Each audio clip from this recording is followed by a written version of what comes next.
how would you respond to that? Well, with things gone, I feel like the mid choices get a little more peculiar. We saw this interaction on the previous draft too, but now Lu becomes more of a factor as well, I think, because you can't really go Lu into Poco. So I wonder if this is a setup for later on that gives KDS the flexible choice of going with that brawler. Yeah, normally you could... Alrighty, good afternoon, ladies and gentlemen, boys and girls. My name is Og. It is Sunday, February 22nd, 4:38 p.m. I don't know how the sound is, so you guys are going to have to help me out here. What's good, Muhammad? What's good, Mr. Newbie? Hi, Aussie. Hello, sir. Welcome in, welcome in. Salam, guys. What's good, Banana? Yo, yo, yo, yo, yo. Let me know how my voice is against the commentation. So I know, like, do I need to pull my voice up? Do I need to pull the sound down? Do I need to do what? You know what I'm saying? Boppity boop bop bop. Connect TikTok. Connect our TikTok. So I think you have to be cautious still. There we go. I think that's why we see brawlers like Pam still show up on this map. It's not always the most. All right, cool. So we good. You need to give Panda a brawl pass. Do I? Your voice should be louder than the casters. Yeah, I don't. I know. I have to check my other phone, man. Turn down the game volume. The casters. And especially you have to put the super on top and you just get a lot of time, right? We have so many How about there? Is that a little bit better? Here, let me open YouTube on my other phone. I'll check it out too. I'll check it out too. I mean, what kinds of brawlers, even if you don't have a specific one in mind, what mold are they looking for? Obviously, the Mina came through, but what was the logic behind that? All right, let's see. I gotta talk. I gotta yap. Oh, this Pam is crazy matchups. Where's Pierce? Or you can have more aggro against and just make the Cassie busy. So we're going to be looking for that Mina matchup throughout this. The Poco Lu combo is fierce. Obviously, Lu with the freeze, very effective at dealing with that hot zone. The super will be able to circle around it, give your team a little more percentage points. It's not always about the kills in this game mode. It's all about building up those valuable percentage points. KDS, 1-0 lead. The timed veterans taking on... Let's see. Substitute. They've definitely got an uphill battle. But they had a great performance in that set one.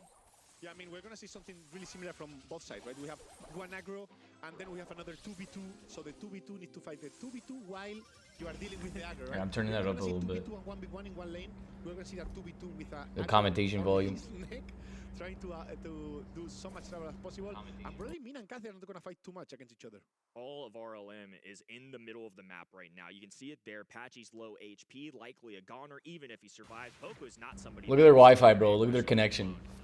Their connection is booty cheeks. A lot of the times on this map, we'll see a couple brawlers engage in the middle side of the map, and then depending on their assassins, in this case, Kaze, Mina, won't always just go up the middle. They're going to be trying to flank, and the ultimate goal of this map is if you can get into that enemy side grass and just distract the enemy. Yeah, I mean, they have to. I think they have to be honest. Good lord. Bro, stay. The Russians are hacking. Nah, it's because they're all playing from different parts of the country, you know what I'm saying?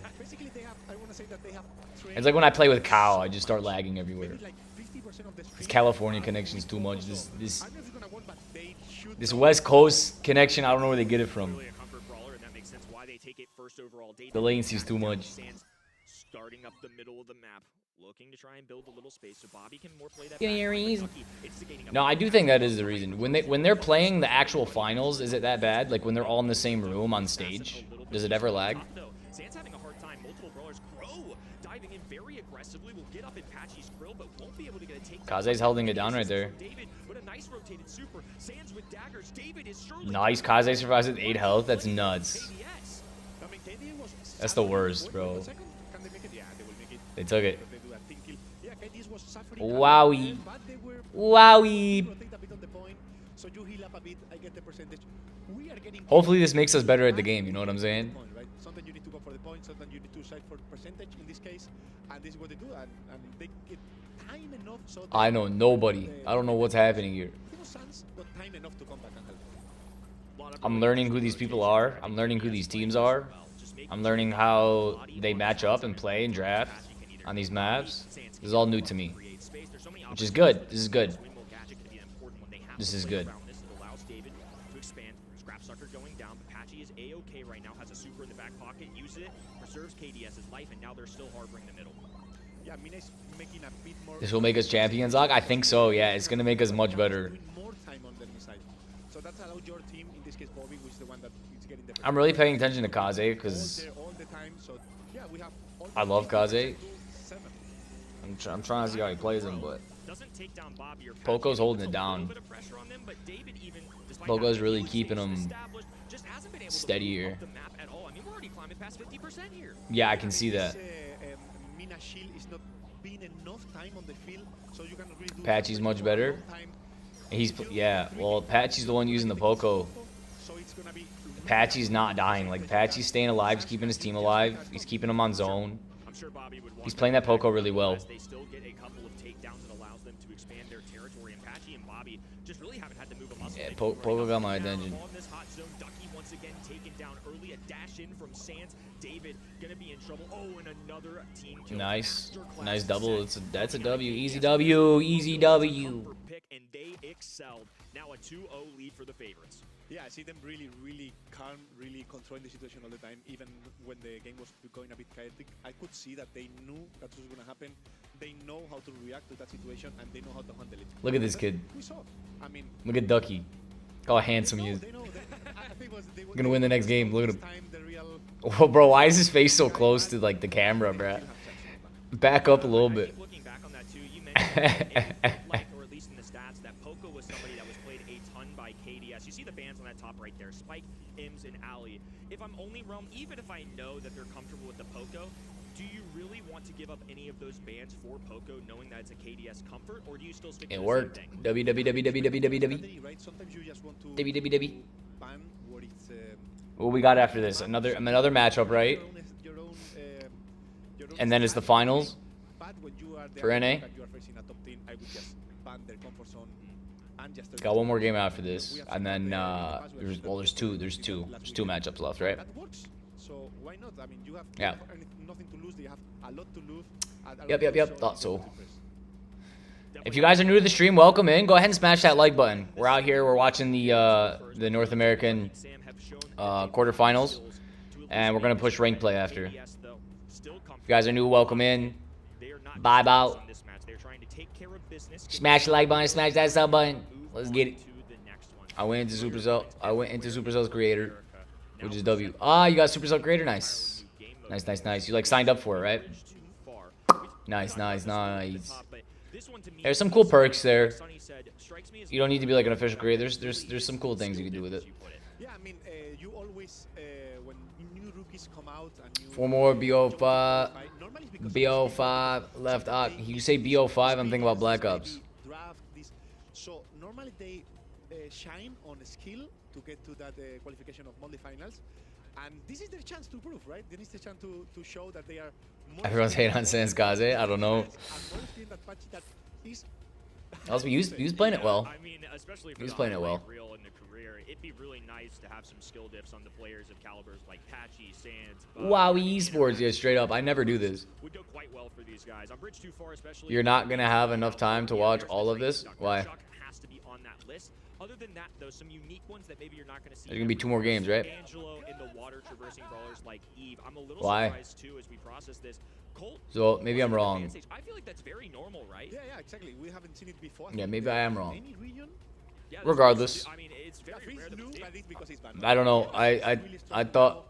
You have a lot of range. You have a lot of damage, especially. I thought there's one more game after this, and then the finals. Even faster, so it's easier for the 1v1. And if you get him on the lane, it's insane amount of damage. I feel like KDS had to intentionally do this, right? Just Colt being banned so frequently, I think they probably anticipate that the right-hand side is going to grab a Colt just out of how much DPS he can do with Buffy. Here, let's check site. Better, but their way to combat this so far has been 8-bit. Somebody I don't feel like we saw as much maybe in EMEA in the East Asia weekend, but it feels like in South America and now North America today, it's come to light a little bit more. Yeah, I mean, the basics. How do I go home? It's easy, right? It's really slow though, but if you get to the safe, you have a lot of HP, you have a lot of damage. We can see it normally with the Brock, right? You put a turret on the Brock and the Brock do insane damage in the safe. So and once again, this is all about the damage. This is all about the objective, and this case the objective is to You're right. damage.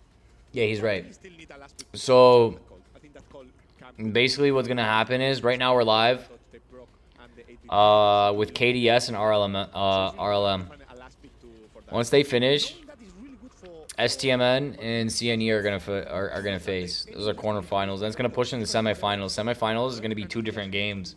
It's gonna be just do more damage or just hold 8-bit or Rico or just help the call to 2 games and then the finals. So yeah, we got once we finish this, we got 1, 2, 3, 4 games. Independent matchups is kind of what I think you're getting at. Or if they just want to overwhelm them with damage, they can go that direction as well. So Nani, a sharpshooter that Yep.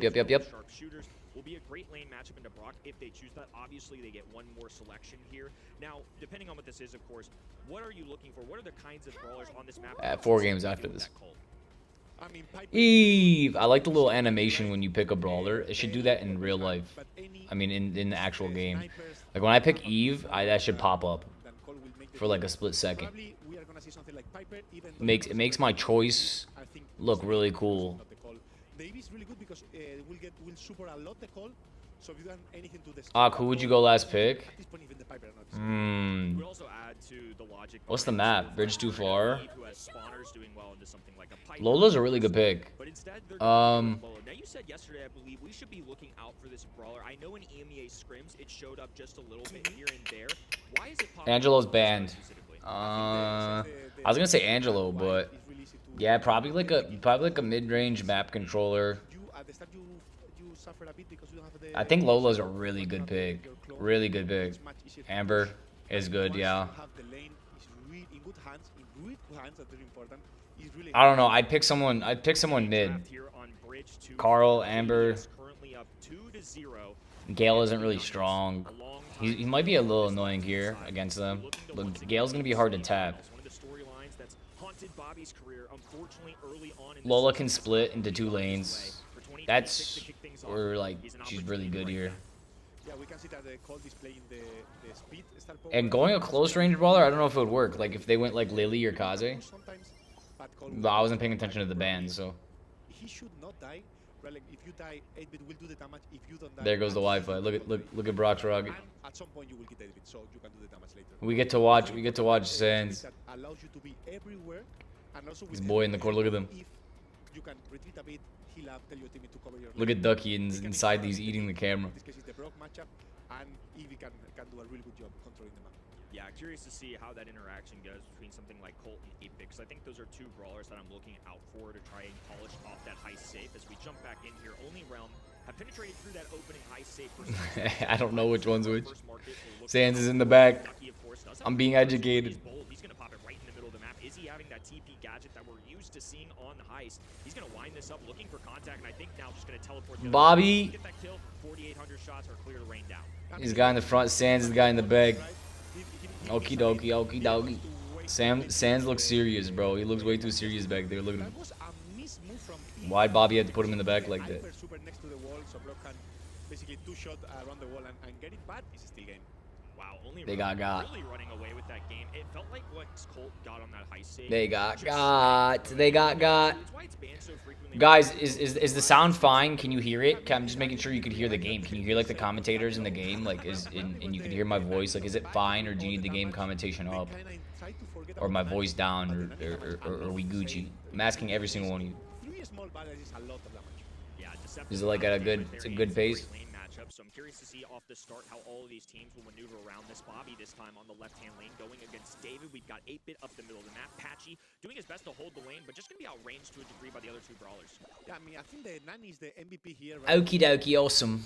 Has the lane that he should be able to lose, and we saw him clapping the Lola a few times. Now they forget about each other. They just- Yes, sir. What's goody, Drugs? XZ's back. Yes, he is. He's back again. Tell your friend. Yeah, same problems on the enemy side. Hola, XZ. The super in the process. Ducky's retaking this lane as Sands moves up the middle of the map. Yeah, I'm watching these guys who don't know what grass is play Brawl Stars, so I can play Brawl Stars better. Here it's a double Cause I'm sick of legendary rank. on 2, so now they can expand. Moving down this left-hand lane, David gonna get all established in the grass. And Cow told me if I watch this that I'll become 10 times better. I'll become like a pro ranked player. So good work. So here I am. So a good job. He's winning all the time the enemy lanes. As we just saw, he also when the teammates died, he can cover really good. Seems like he's not doing much, but he's getting so many kills. Ducky's still maintaining on the right hand. Dealt with the pest and David on the left hand side. On top of that, plenty of pests raining down the map from Eve. The little hatchlings are so difficult. Now Patchy just kind of forces his way up the middle. David there to answer a hypercharge being caught from. Wow, that Lola's pinch hard, bro. A few 5K shots, a 4-8 running in there as well. It's back and forth. This is a true base race. What a game. Yeah, they managed to. They went all in on the mid, right? Got the 8-bit turret. Did a lot of damage. Did it die? No, they 2%. But they got the shield, which is really important, and the assist die now.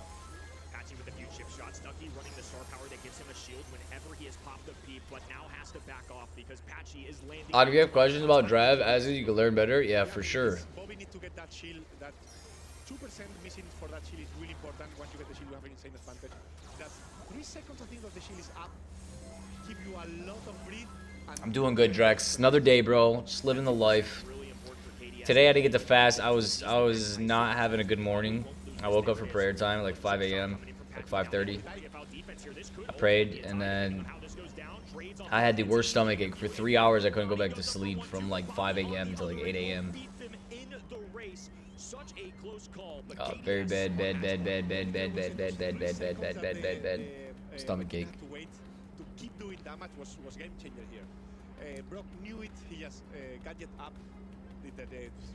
I slept it off. I tried recovering a bit. Now we're watching this. We're vibing. You gotta do some quick math on heist. It's in those final moments. We watching and we vibing. Chaotic agents everywhere, and Bobby just slips through, walks up the middle of the map, and knows he has it. They had that 2% buff. They could get through that final 25% a little bit faster. Keep in mind that heist safe has a reload feature, if you will. It has a shield that goes up, so you can't just do 100% like the good old days. KDS having that advantage just sent Bobby up, and they could win the race with those final few seconds. Yeah, they are putting a bit more pressure this time to get the cold on the save. We couldn't see the cold doing free damage because KDS is putting a lot of effort to avoid that. And now they decide to concede a bit of damage on the mid, on the air bit to take on the save. So Eevee completely forget about the mid and try to get the call on the damage. Yeah, and a reminder too, this is just a spectating issue. Dang. Undergoing the same thing that we are, trying to make sure that we keep up as best as possible. So bear with What's up, us. Zerx? Now, How you doing, bro? Welcome in, welcome in. Certainly expected to me. My guess for this match was going to be a 3-0. I watched my team win the whole thing. I believe it. Let me see what my votes were. Who did I vote to win this? I voted KDS to win this. Considering this roster's kind of been thrown together at the last second. Yeah, I mean, for me, the draft in this last... I voted Tribe to win the whole thing. For only realms, that call is really strong, but even with that, they are not winning easily, so we can see that probably KDS today is... I don't know who any of these teams are other than like Tribe, STMN. I've seen them. Raining down bullets, and it's enough to get them so close. That 1% could make a difference, though. They need to get Eve on the other Yeah, I don't know who anyone else is. Really feeling the pressure from a double lane on that right-hand side. Eve there to clean up. David up in the face becomes a shot. Lot of damage all coming out. Yeah, we see a hypercharge pop from David, and he's going to make some good contact with the stave, but not as much as I was anticipating. Yeah, the sun delete him. He just hit all of the bullets on his face, and he was complete. And now David getting revenge. Now he's coming to do damage. Lol is rotating now to try to stop that aggression. Meanwhile, Nani What? doesn't really know where to go. He has the super, he can TP up. I don't know if he has the gadget ready. They get the kill on Bobby with the whole gadget and super and hypercharge ready. RV was good, my boy. So, You can, yeah. Did you request to join the club? Did you send a request? Patchy, right-hand side is backing down cold. Has to waste a super just to play defense. Devastating stuff, but 24% certainly possible. Top of your screen, Bobby's gonna slip away once again. A cleanup crew on the bottom of the map. Nice. Flying start to kick off 2020. There it is. They put it in the bag. They put it in the bag. Look at Sands in the bag. He's about to get out that chair. He's about to come forward in a second. Look at him. At least today, stronger than you, and they decided to leave the cold open, right? They have a strategy. It works. I would say against a team of your... Ox, I asked if I could be helped in ranked. Yeah, I could probably help you in ranked on my alt account. I told you. You add me on my alt account, right? I accepted a couple of invites yesterday. I don't know if that was the case, but... Were we pushing you on ranked?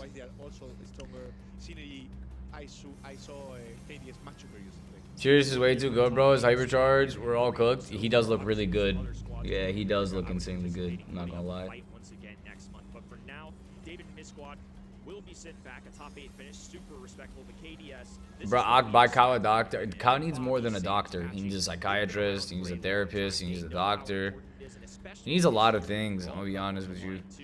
Having a bracket that is seemingly easier again. Nice. Let's look at my reward track. Cool. We got all of them right. So we got 4 star drops so far. What are they gonna do? They're gonna give me that icon. They're gonna give me 2 more star drops. They're gonna give me a pin, a chaos drop, and another icon. Still got it. Ducking Sam here with the most kills, but we mentioned it before. It's not the objective of this game mode. Lex, OG, and Kairos is gonna cook. Are they gonna cook? They're not esports players. I know that. Yeah, I mean, this is so boring. There's no way that they could keep up in any of this. Crazy instead of level, right? Really, No way. Sets really close. We got sets really close, to be honest. I'm not gonna lie there.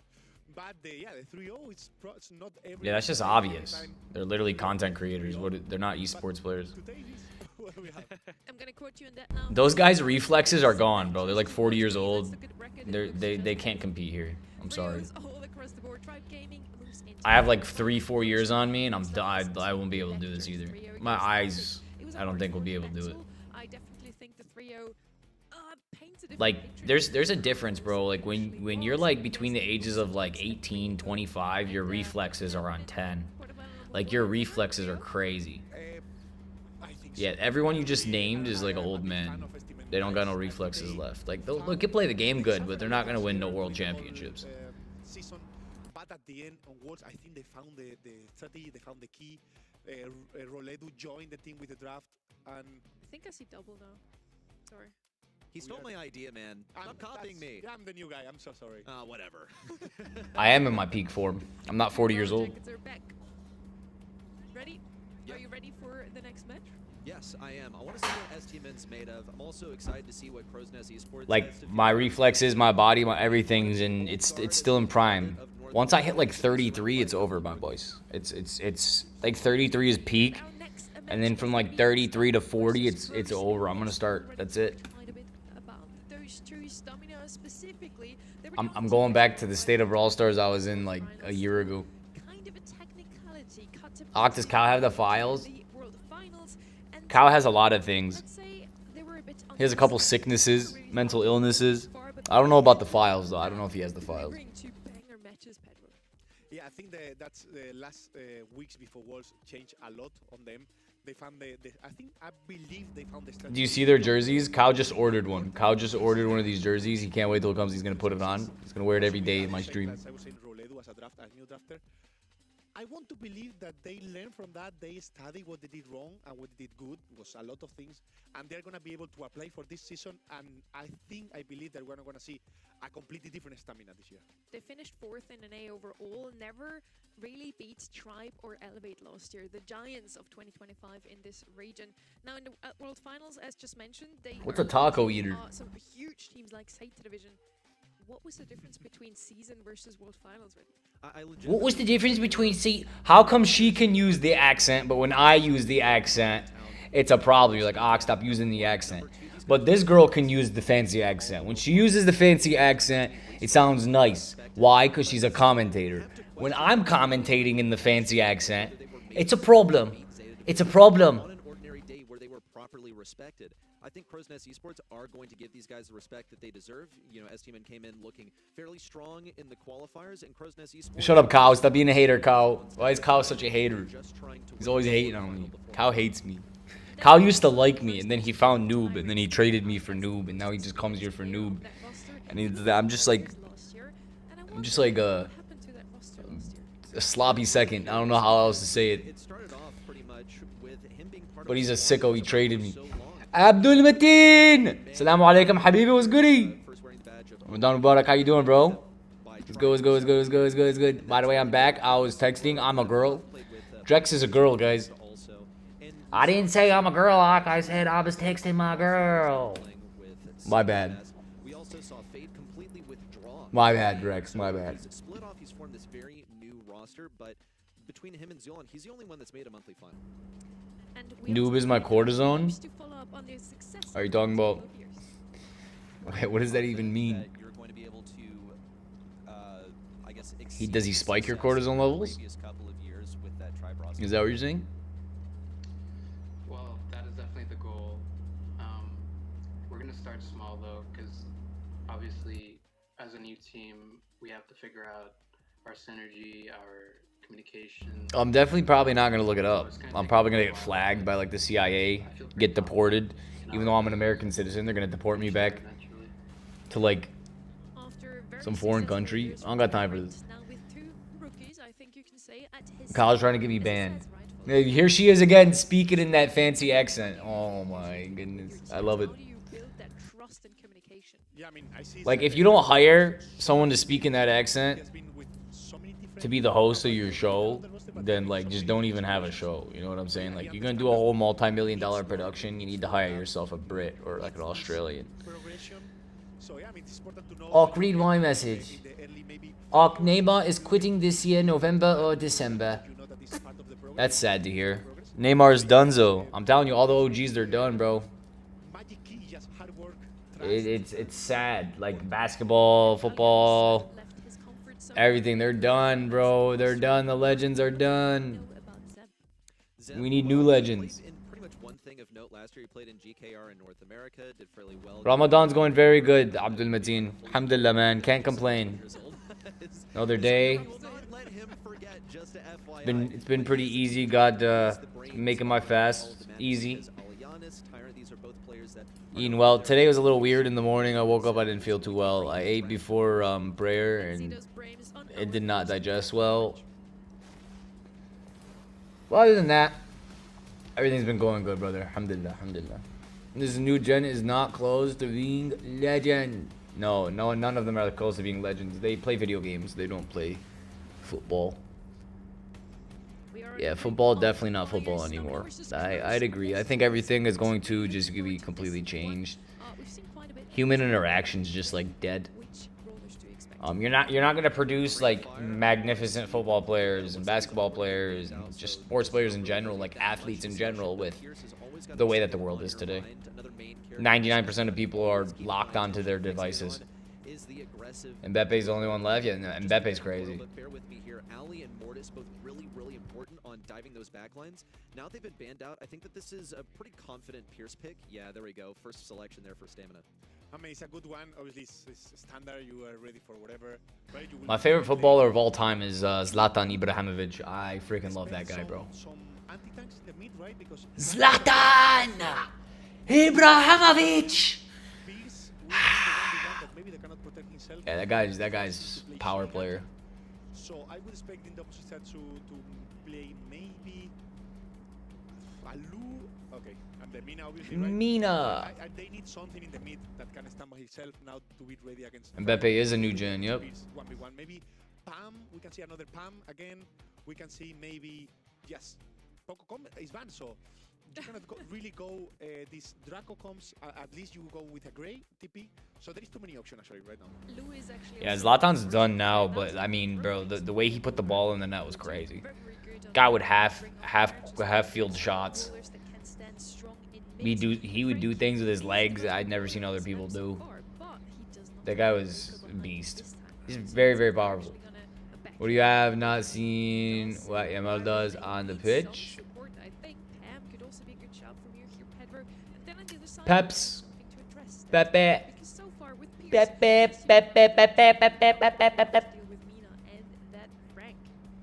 Be overstepping really a little, just Pee caca. Right off the bat. Mina is going to provide some positioning. Frank is going to get you on that point. Shelly. Stamina's being very preemptive. So my money is on them.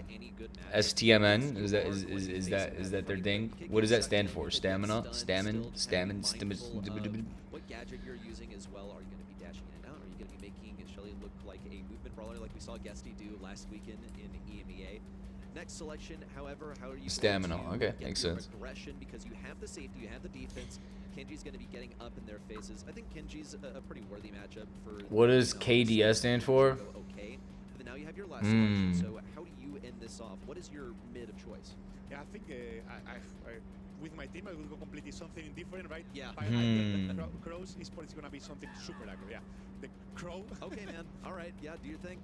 So yeah, they are gonna just try to put all in. I can't believe you're almost already at 6K. Thank you, Fishy. Crow, we just don't let them. I tried to take advantage of my big short. My big short, it helped a lot.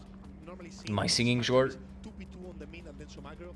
They Yeah, 5K was last week. Yep. aggro try to get the kills. We're moving it, baby. After that is My singing short did well. I tried to adjust my content back to the way I was doing it like a month ago. Really trying to put in like quality in like the gameplay edits. Make sure like I'm posting higher quality gameplay.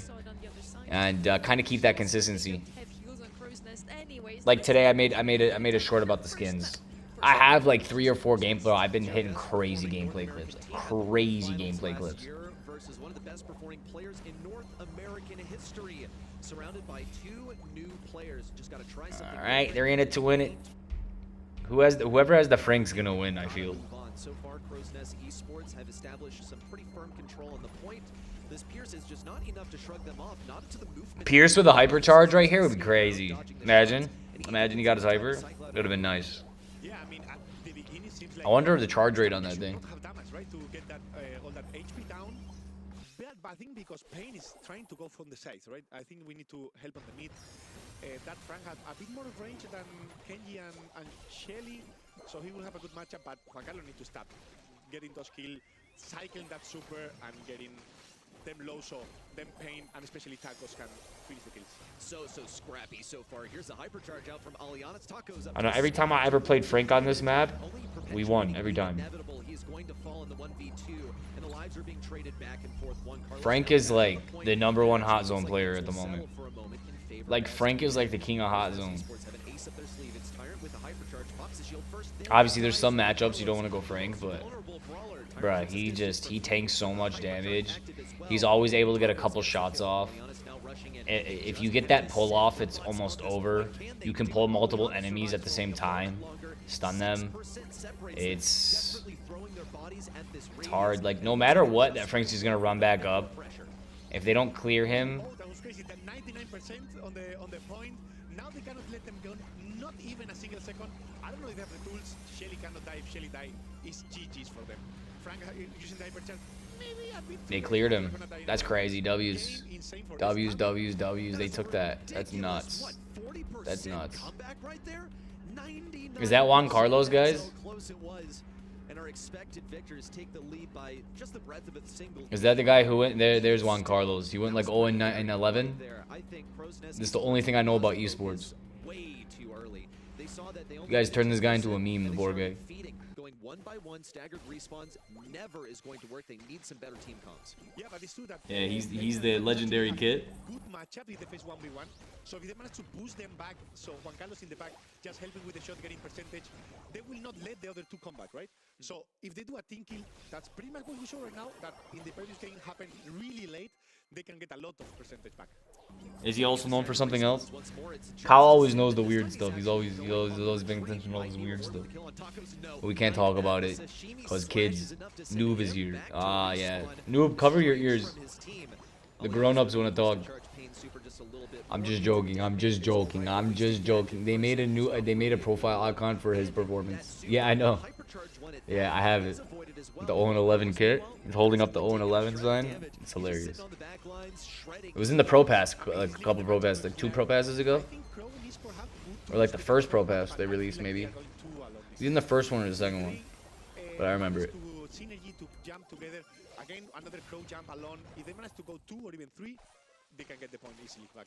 Definitely puts an exclamation point on things. This is one of the rare Crow jumps where a Tyrant actually did manage to profit from that interaction. Yeah, and he'll be able to cycle that super back in just a second here, but not before feeling the heat of a huge hypercharged Shelly super. Tyrant lives for only a moment longer. Look at all the damage Juan Carlos is churning out. Unlucky that he didn't get any ammo back from that interaction. We'll see a huge... Howdy there, Lynx. How you doing, Lynxy? Got here quick. 2 lambs of a coach tail. Yeehaw. Yeah, I mean, I feel like they are trying to do so many. That's Lynx's fault. She said howdy. At the same time, I feel like at the end we could see. Noob, you know what I was talking about? Best win trader is back. Back. my opinion, and that's what they make them lose. Guys, take it easy on me, okay? Listen, I'm injured. I've been doing jiu-jitsu training this week. I'm beat up. like I tore a muscle in my chest. The muscle that connects my boobie to my arm. It hurts. Today in the morning, I was having bad digestive issues. Okay, and now I feel better. I feel a little better. I'm a little energized. She said howdy. I'm sorry. I put my cowboy hat on and I got excited. Sorry again? I wonder if they're at Relado's place because they like to go to Relado's apartment to play together. I mean, I don't know, but yeah, I mean, I love to see this Mexican blue Come on, light. Buzz, bro. Not as much as Brazilian one, but yeah, I think it's really important to have this. I'm not that far, but I'm also close and really also emotional.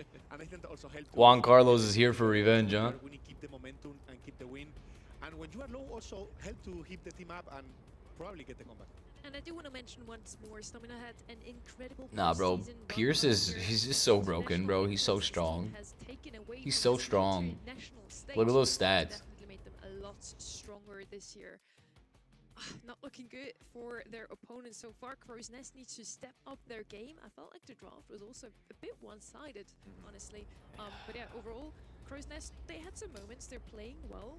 It's just not enough yet to Well, this guy Og put his money on the Frank. better in set number 2. No, I voted STMN Right, they want to win here, but as the winner. That's what I voted. It's a lot of pressure on Zip because he is the team drafter. To put the correct Though I do think Frank is like top tier hot zone player. I'll comment real quickly on Tyrant. He was not the team drafter in all of his One Carlos links. His heyday sort of occurred in a period where draft didn't exist. You owe me a Solana coin, Og? What is Solana trading at right now? In the early days of draft, Where is Solana? a part of Brawl Stars. Yeah, but those Crones, I need Why to isn't it on my see list? that What the heck is Solana, bruh? With an all-in comp, right? Not traditional at all, trying to surprise. And I think that they need to do to get when you are. Brother, am I blind? What's going on here? Where is Solana? Why is it not on my list? This is all your fault, go. More together, and I hope we can see that in the next set. It's at $83 a coin. Bridge too far is this second. I'll send you one when it's like $8 a coin. Agree with me, good. Chuck is What? picked on the What? left side, immediately picked up. I'm just joking, Was I'm banned joking. out very often Joking. in this monthly final so far, and Chuck is usually just a ticking clock. You need to do more damage quicker than the Chuck because he will eventually do damage to your save anyway. You can address him with something like a Cordelius, maybe an Otis, but honestly, I would always just go for triple DPS, and that seems. I'm not exactly joking, I'm joking. Like what Crow's Nest is doing right now with that 8-bit and Amber.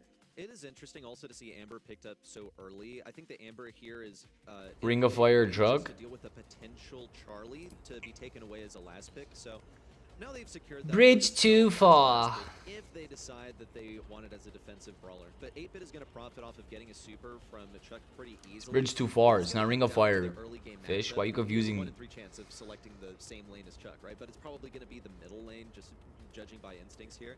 Now Ali is going to create the aggression also, so you can't really ignore her, so you go all in and ignore the Chuck as well. You have to play defense. The longer that you can keep your enemy at their own base, just taking damage from Chuck, unable to move up the field, the better. And it's going to be especially difficult for 8-bit since he has such slow walking speed. Yeah, I mean, Chuck is something that you need to have into consideration. I don't think it's the best brawler here, but having Chuck open change everything on the route, right? You are forced to pick it, then you are forced to either, as always, there is 2 routes that you can take against the Chuck. Either you pick something that is gonna destroy him, like a Cordelius, like a Charlie, like what else? Like you have a few options, not too many though. You have a few options, like Spike. There you go. And other options you have is just forget about him, go full damage, try to do more damage. But you need to remember that the other 2 teammates of Chuck are gonna stop you, right? You don't care about doing damage anymore. You see the B, you see the Ali. They are not gonna go in the save at all. They are gonna try to kill that Amber and especially that 8-bit. They're just gonna go for kills, letting Chuck do the damage, and Crow's Nest is kind of following the Wow, strategy we talked about, Pedro. They want to go for Og, how much did you make from that singing short? You want to know how much I made in revenue off of ad revenue? Whenever I see a Cordelius or Shorts don't pay much, usually but let me check. you want to do more damage quicker, and that's exactly what Crow's Nest will try to do in this Analytics. Juan Carlos doubles up on the mid lane. He's completely ignored Crow's Nest. Ox voice. Committing this squad. I made $45 in ad revenue If there's anyone for the off that job short defense, it's gotta so far. be B. Tapping that auto aim like there's no tomorrow. Meanwhile, $45. the setup, and he's not It has 619,000 views. post down is enough for him. Gained me 500 subscribers. But now and it made me $44.70 so far. Opening the way for Juan Carlos to get a super onto the safe once more, but only after cracking Big W's. It is big W's. Yeah, I mean, there was a What's good, Connor? How you doing, bro? didn't work though, but it's interesting to how to when you see I also don't mind like sharing my analytics with you guys because like I know some of you guys post and you guys want to know like how YouTube pays. So, want me to donate? I appreciate you, Connor. You don't have to, bro. But anyone who wants to go ahead and support the channel, it's big ups to you, bro. It's big W's.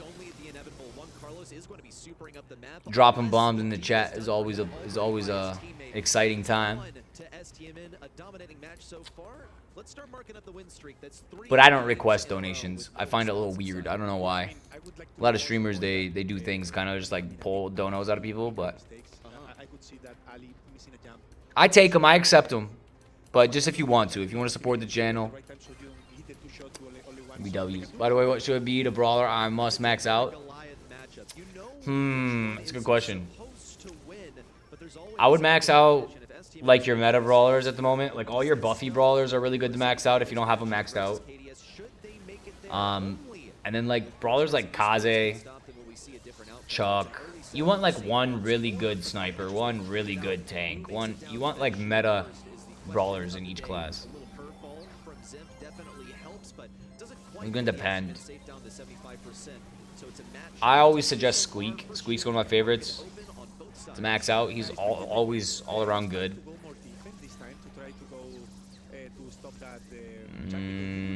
Juan Carlos needs to respawn now.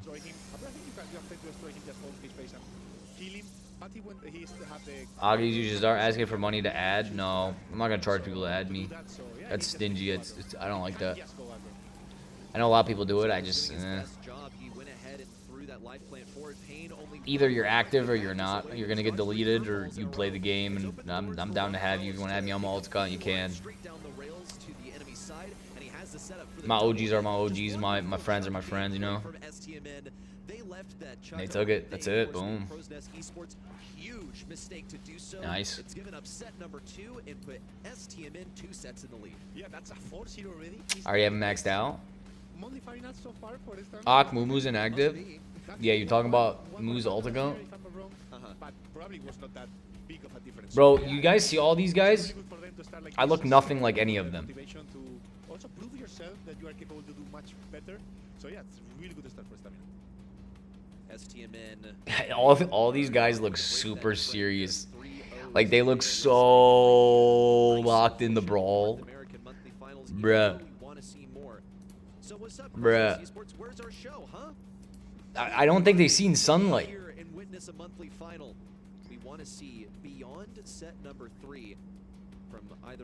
Like, what's his name? Right here. He needs a haircut. Him. Tempt, he needs a haircut. Now. Have just looked unstoppable. However, Crowsnest Esports with these drafts just have not been on point. They left that Chuck wide open, and look at the amount of damage it did to the safe. Just seriously, the defense and also the offense, bringing the battle to the enemy side from Tacos over here. You look like Meeman? Who's Meeman, bro? You guys be naming. Honestly, I blinked and I missed it. 10 kills in total for Tacos.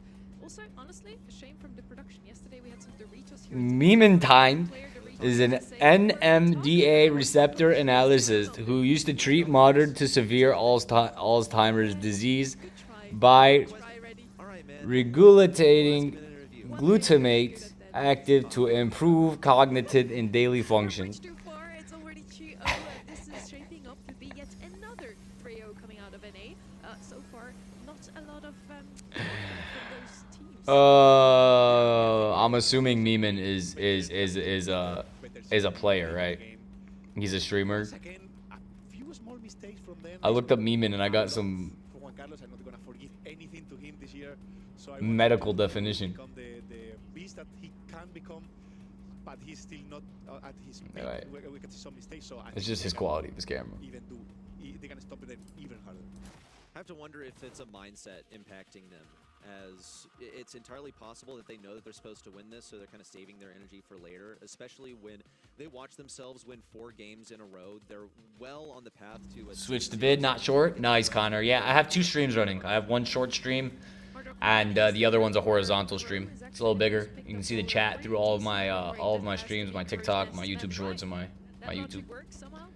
Akis Dobar, Search Meeman, Liquid better teams and stronger Liquidipedia. Gen Grab shine even more Okay. because it's a game mode that we have played from the past. Meeman, Lego, liquid soap. Yeah, I mean, I think in maps like Gems is harder to surprise a bigger one. That's what liquid cleanser, liquid detergent, liquid glass, liquid talc, liquidity pool, liquid multivitamins, liquid vitamins, liquid soap. Those are my suggestions on Google. Underdog matchup, you have to deprive your opponent of all of the good stuff. Play it safe on the draft, but it still leaves Spike open as a first selection. Completely correct, I think, to select that first. I have 3 different pictures. I have a picture of an Asian chick, an Indian dude, and this guy who's like Turkish. He's like 16 years old and he's already balding. I don't know which one it is. I wonder why. I do wonder. In the Buffy segment, we have 3 brawlers banned out here with Mortis, Ems, and Shelly. Spike is left open. Frank is left open. But Liquid uranium. Has been picked up quite often. This Oh my goodness. of the map is just I got a picture of Mike Wazowski from Monsters Inc. What are you making me look up, fish? Make him a little bit more tankier. And talking about mids here, I still think Gus does pretty well in a map like this one. 8-bit does so as well. Oh my goodness. This is what I got, bro. This is what I got when I looked up what you said. Watch, I'm gonna put it on the stream. On stamina, and Max always give you that aggression. This is what I got. Second chances, right, when you miss a This item is charge, what came up go again, maybe you when can I looked up your liquid. and feed a teammate, so When you see a cool piece of uranium glass in someone else's car at the thrift store. What is this? even more aggro last pick. Okay, yeah, because they have the tools to do so. They can empower that last pick. They can also speed it up, get a ton of positioning. Now, thankfully, I don't believe... What is this? Like for STM, that is true. They've just gone with the Gus. And I'm looking also at just the interaction between Colonel Rex Okay, and I'll look it up, Go. here, because now you're going to be dealing with the sandbags that he'll inevitably put down. And we know it's going to be on Elaine Lilly, a final selection from STMN. Something that you want to reserve for later in the draft because it is pretty clear on how to counter. I got quotation. That's what came up, quotation. It's telling me that a quotation is a phrase or short piece of writing taken from a long work of literature, poetry, or etc. Really, I think Sandy or Shade. Let's try this one more time. Let's retype this in one more time. How do you spell this? The max you feed with Chord. Lily and you can get your team to push up Isan. and can be a problem for the spike lane. What do you think of Trump? Could work out super well as well. They're actually not going to go with either of our suggestions. A high status, often educated and independent mistress or companion, primarily in European Renaissance of the 19th century society, who served a wealthy, powerful, and noble men in exchange for luxurious protection and status. Sounds like a wife. Unlike common prostitutes, they were selective, often highly cultured, and operated in the demi-monde fringe of high society. I just can't say much That's crazy. is inspired in me by this draft from Crow's Nest. So what's the difference between that and a wife? It says a high status, educated, independent They have a very mistress. Okay, let's just change the word mistress with woman. I love to see Primarily, a refs combo. okay, who served wealthy, powerful, and noble men in exchange for luxuries, protection, and status. I mean, isn't that what marriage is? Don't women, like, don't we get married for stuff like that? Start picking up some supercharged Tyrant. Of course, one of his signature I understand the difference between marriage and nice and comfortable on that matchup. and that. But once again, really relies on But yeah, I mean, it looks like most of the chicks nowadays, at least in like Western society, that's what they do. Insane spray on the field, not gonna lie. They have fun in high school and college, and they look to settle down with some rich dude The super, if you can in their late to 20s the max, I think after they've been used. a bit more careful with And then, yeah, that's what they're looking for. Provision, protection, money. Oh my goodness. Yeah, well, that's what happens when you Lily Super Atara. you're gonna get shredded at point blank, and Tara's ready for the double kill. Well, here it comes. Obviously different than like a traditional wife, but like a 2026 wife in the Western world. Now Crow's Nest Esports are I don't see the defensive, difference. and they can't slow down this push. 10 seconds to go. Payne has the super. He's got to move forward now. Got to chuck it over towards Zip. Cut them off on the right side. Is that what you're saying noob is, Kyle? You're saying that's what noob is? That's crazy. I think that bait on the Tara super was played really well. Why does Kyle know these vocabulary words? Trigger happy on that. They could have slowed that down a lot. Did Kyle live in the 19th century of Rome? Kyle, they would have sacrificed you to like Zeus or something back then if you were around. You're too dark skinned for them. They would have hung you by your toes and sacrificed you to the god of Wawawi. Juan Carlos was getting a bit too big for his bridges on that Gus. Guys out here using their terminology. They've just dropped their first one. Crow's Nest Esports have the speed, they have the aggression to get into position, but they need this Tara to execute. Oh, noob got you watching those perverted animes, huh? Player on their team, Tyrant, is entrusted with that role and is going to be receiving the speed as well. It's one kill onto Payne, but it doesn't quite open the doors for Tyrant to go for it. He knows that he has to pick up these gems, though. Yeah, they'll teach you a lot. They'll teach you more than you need to know. At least. Now, the Shadow Realm from Tacos, he'll appear on the left side. Zip just takes a lucky guess and gets the kill. Yeah, I think it's much easier to play the stamina comp, right? Much more classic. Everyone knows that just lanes, normal lanes. That you have that Lily going over. Do you think they're gonna take this round? But we can see They should 3-0 them. This comp is really dangerous when you come to the aggression, right? When you are able to hit two. This is what they should do. And you are able to have that super. You can completely turn around the game. Once again, Tyrant just annihilates. One Carlos with the 10 gems. Nonetheless, the pressure has been enough to keep Crow's Nest Esports from escaping their spawn. It's like I say, constantly. Wasn't you God's player in Brawl Stars at Zolo Showdown with Surge? Got player in Brawl Stars at Solo Showdown with Surge. What are you talking about? Can you rephrase that, David? One game is all that separates them from going to set 4.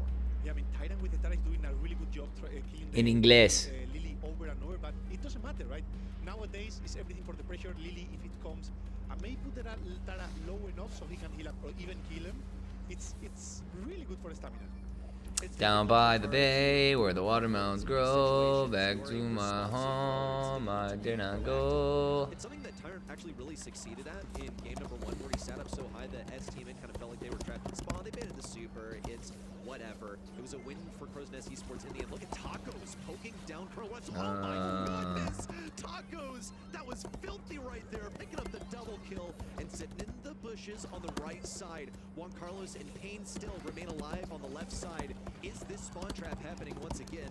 It doesn't look like Payne has the super to make that happen, but at this point, anything could happen. Yeah, I mean, they have no idea where Tacos is. Tacos right now is hiding in that bush. Okay, he was found. He got found. Yeah, he got. But he's gonna. Lock, I'm getting framed. Are you? It's Cow. He's always framing you. That's what he does. He doesn't know how to take accountability. I'm telling you, bro. Cow reminds me of a female. He doesn't take accountability. He's always blaming someone else. Noob, it's noob. Oh no, it's noob. It's just newbie, noob. That's what he says every time, bro. I don't get it. I don't understand it. It's noob, it's noob, it's noob. Victim mentality, bro. Victim mentality. I think Cow might be a chosen person.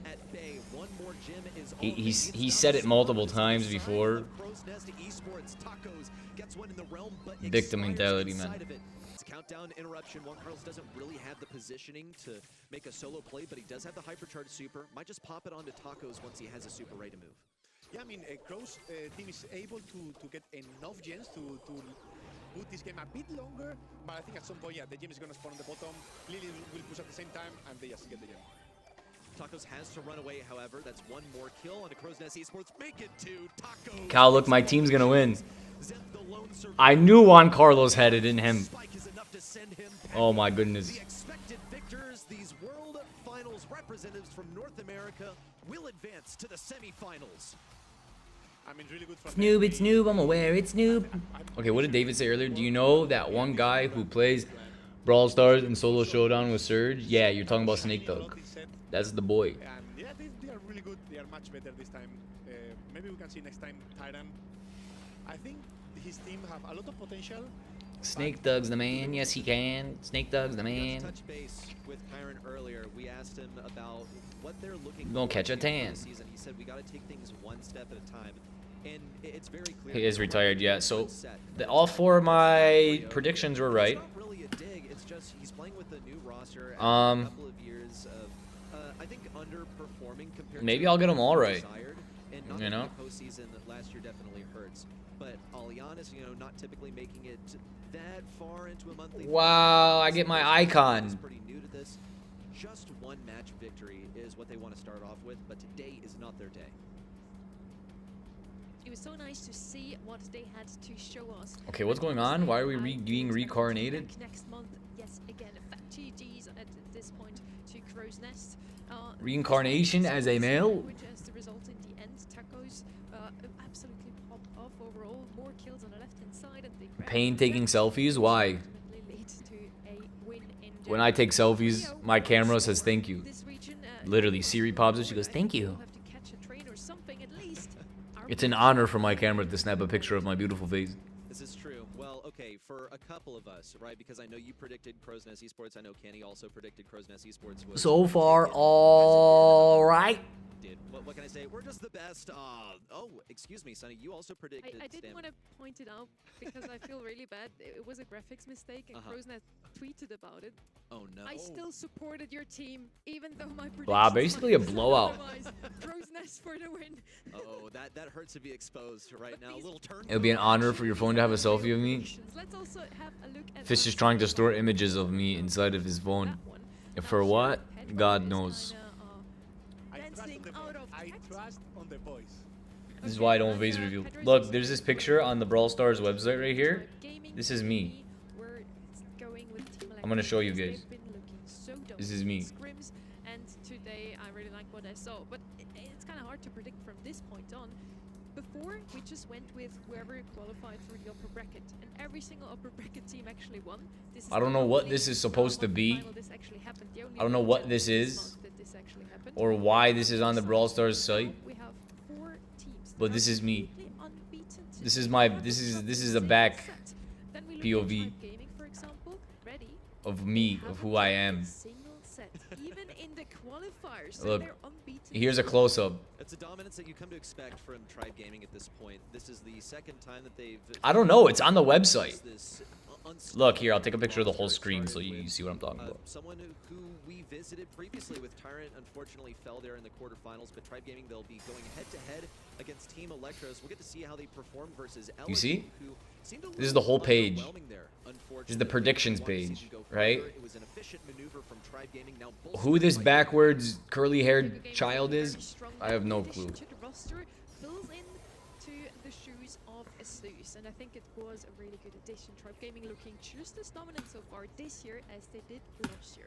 And now we also get Kenny back at the desk. Kenny, any more additions to this Tribe versus Ba ba ba ba ba. What is that? Can someone explain what that is? Does anyone know what that is?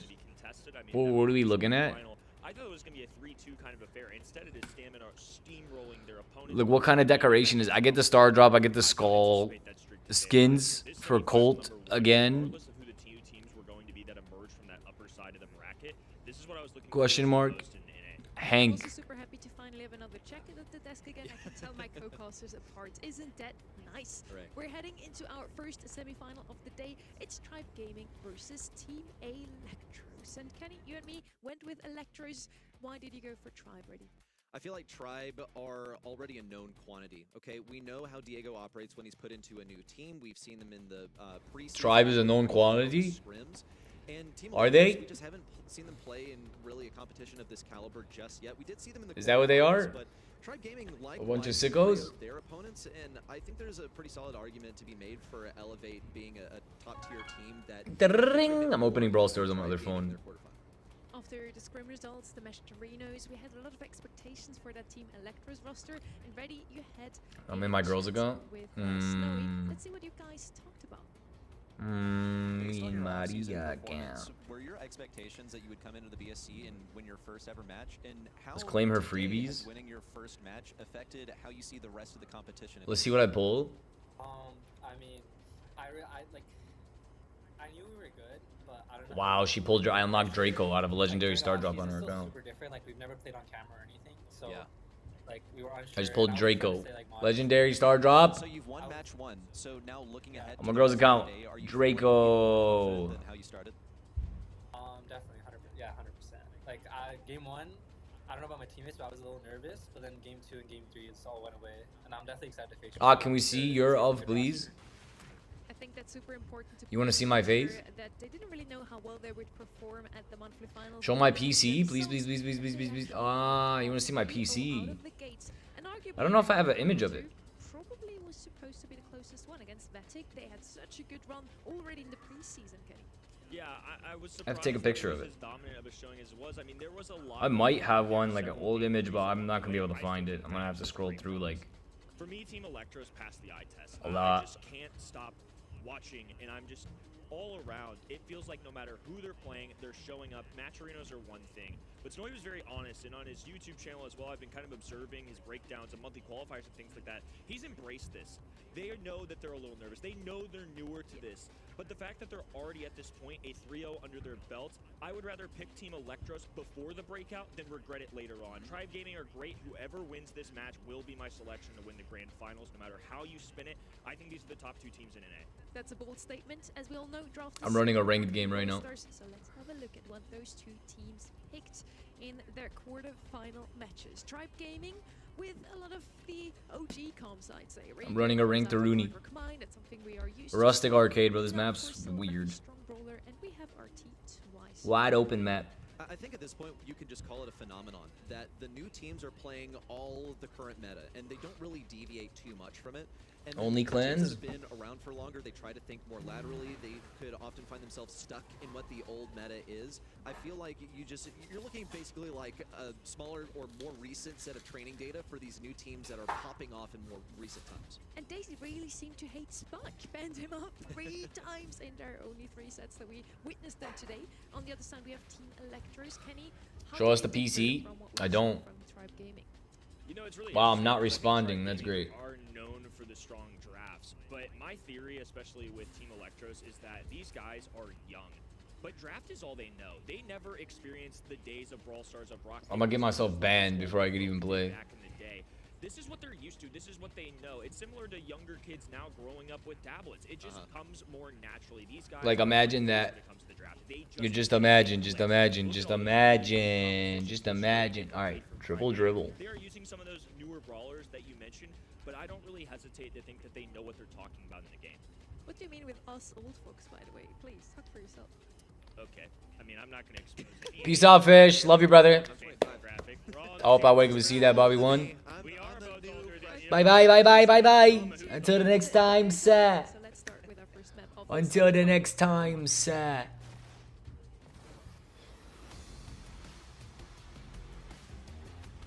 Sea Monsters Aquarium.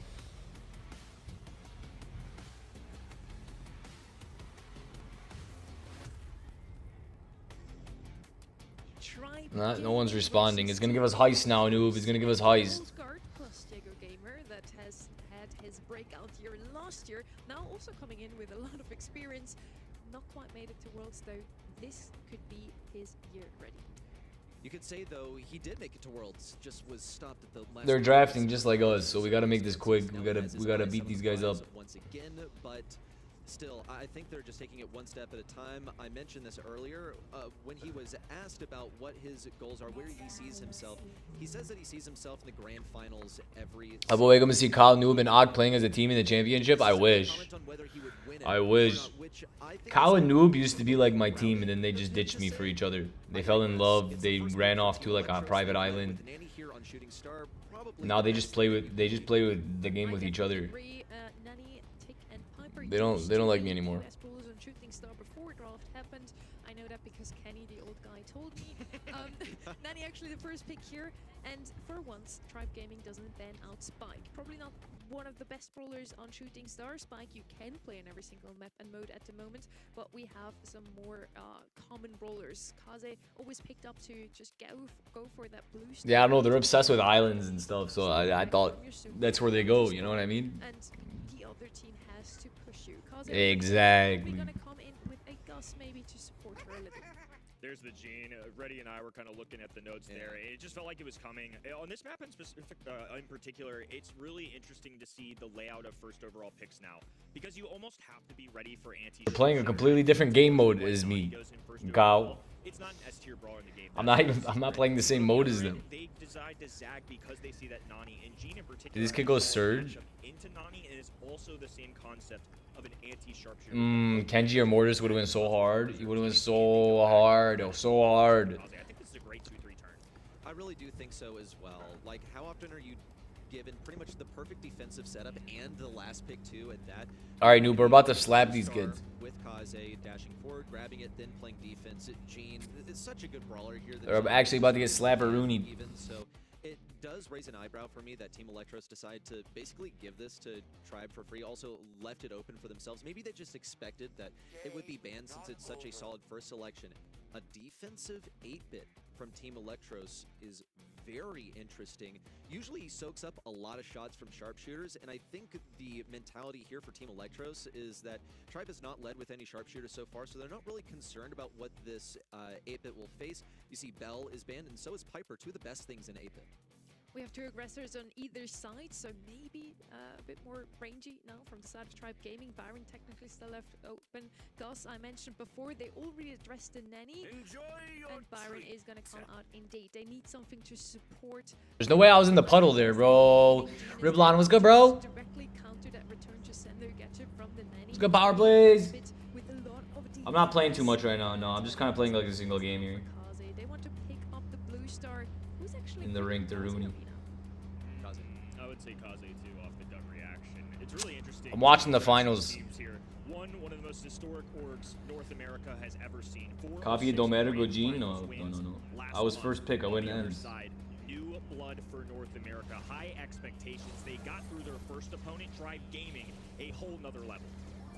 This one could go either way. We were so confident in our selections for the quarterfinals, but this is where it gets hairy. The new guys versus the old guys. We'll see Tribe Gaming swiftly snag that blue star before hopping on the defensive.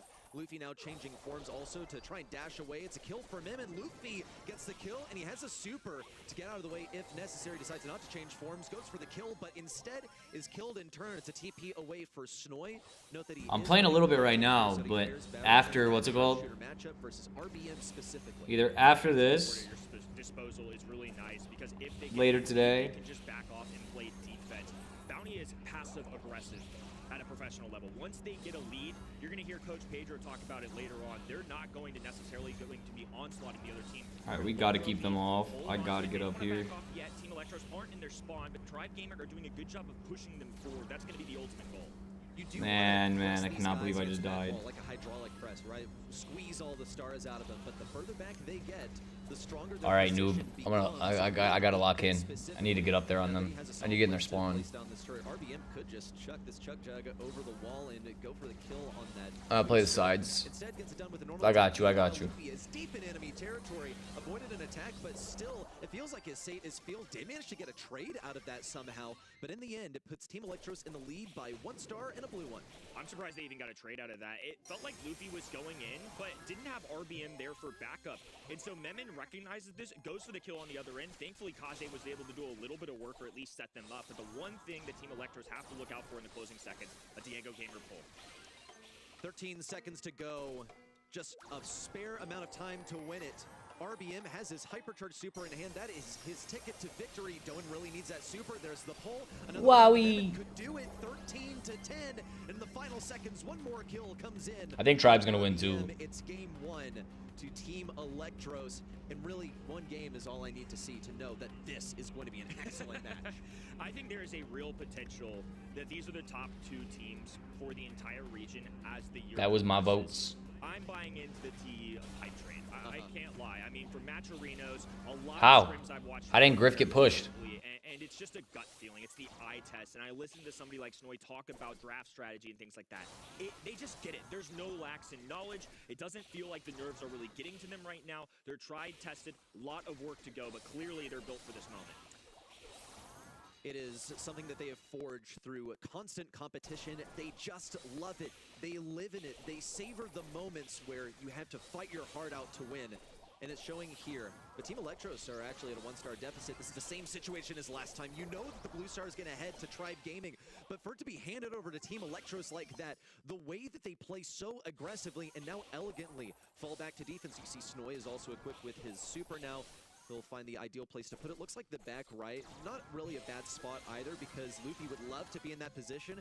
Now it's easy for 8-Bit to teleport over there. Wowie! Team Electros head for the hills, but they don't mind bunkering down, especially with an 8-Bit turret that they're all going to be revolving around. Doan on this right-hand side as the 9 will deal some serious damage. Look at that RBM nearly evaporated with just much better, noob.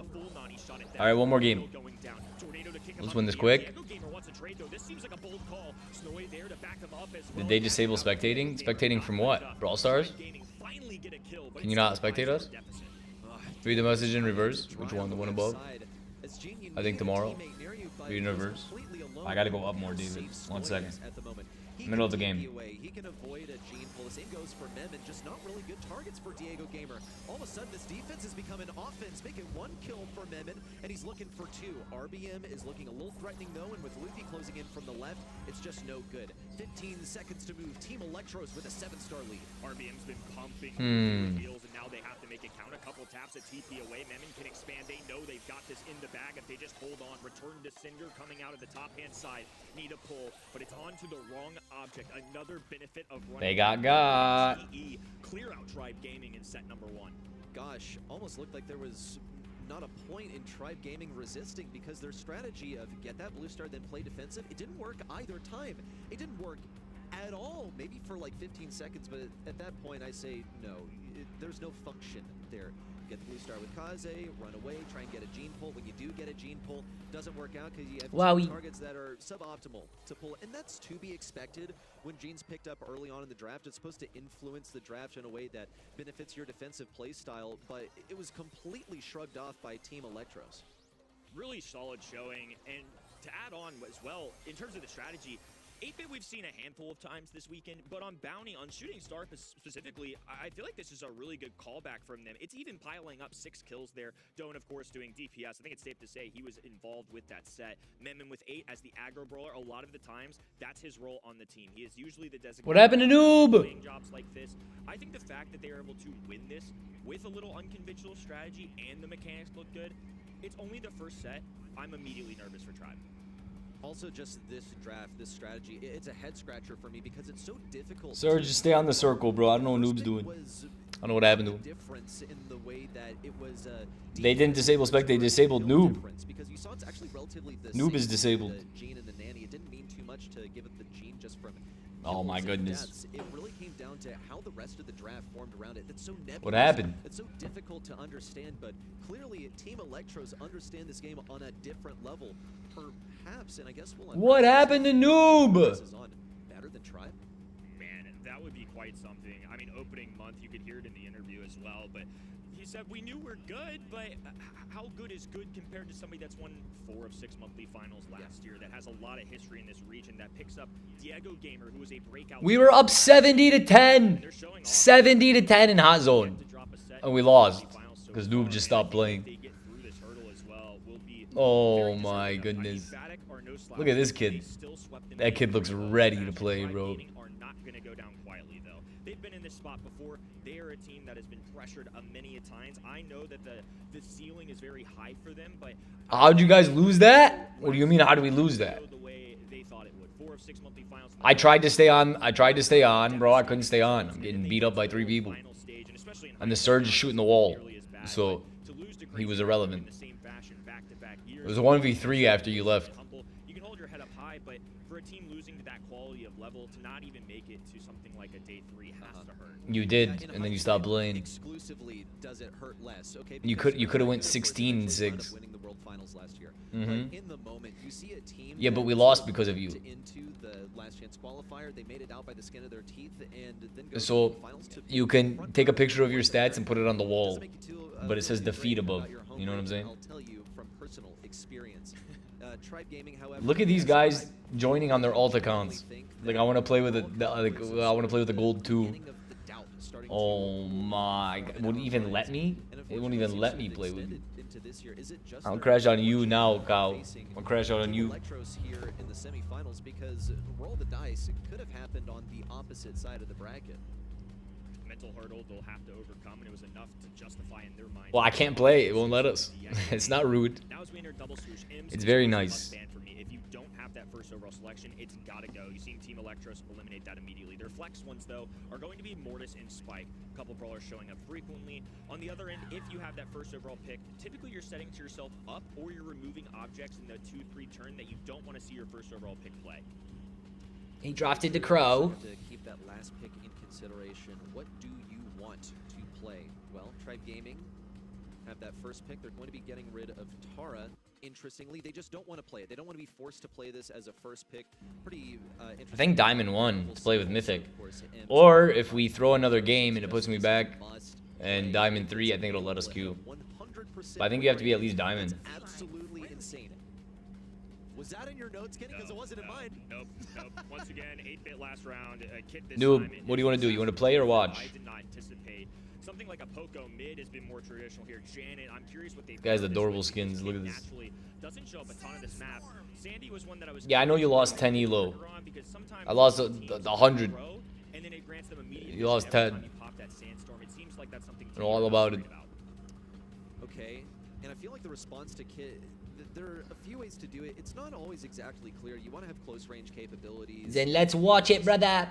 Have something that does a bunch of DPS in case he latches on to someone else. In a double swoosh, you do have 3 lanes to play, so there's not really a whole lot of flexibility. This is going to be a real pain for a Tribe Gaming to deal with. I don't know if they really saw this ahead of time.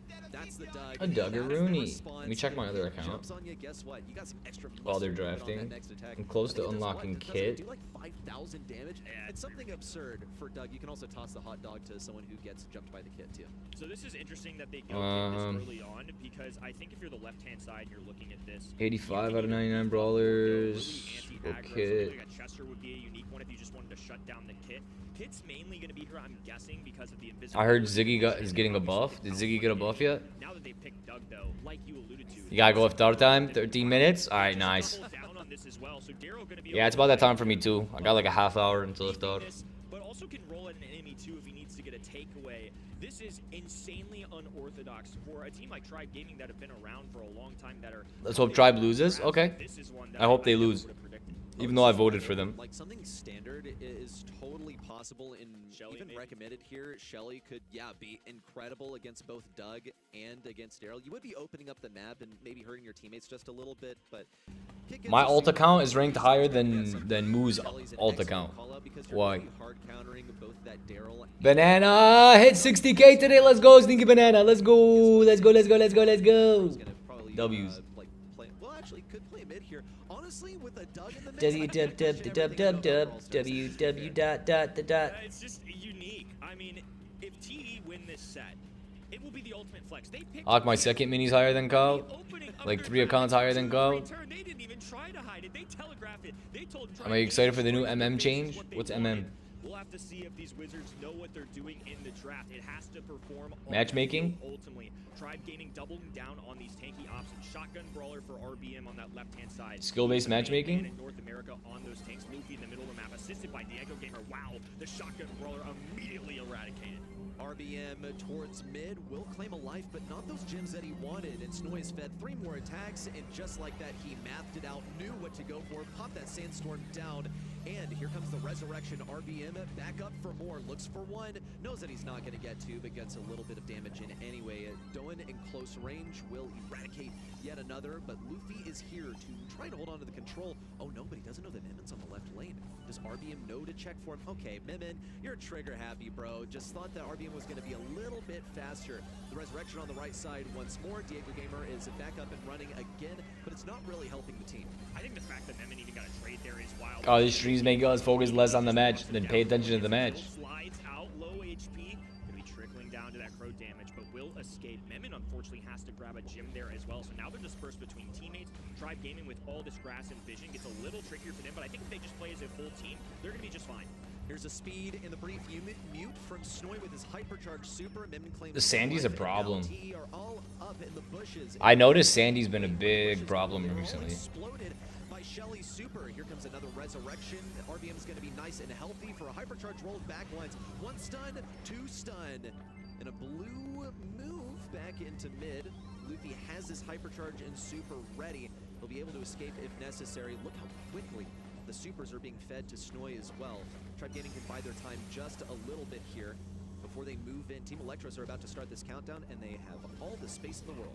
Outside of Shelly, the paper matchups are fine, but they are super feeders. It's way too easy for Team Electros to feed off of this, and now Memon can just be a full-on bodyguard. Tribe Gaming have no mobility. If RBM doesn't have a super, it's going to be left to Luffy just popping a super here. That's exactly what he does. Purple button goes down with 7 stars on his noggin. He's going to have to dive in. A few gems being exchanged, and TE make light work of that. It was back and forth the whole way, but as that progressed, it really felt like TE were clawing their way back and just having a huge vice grip on the middle.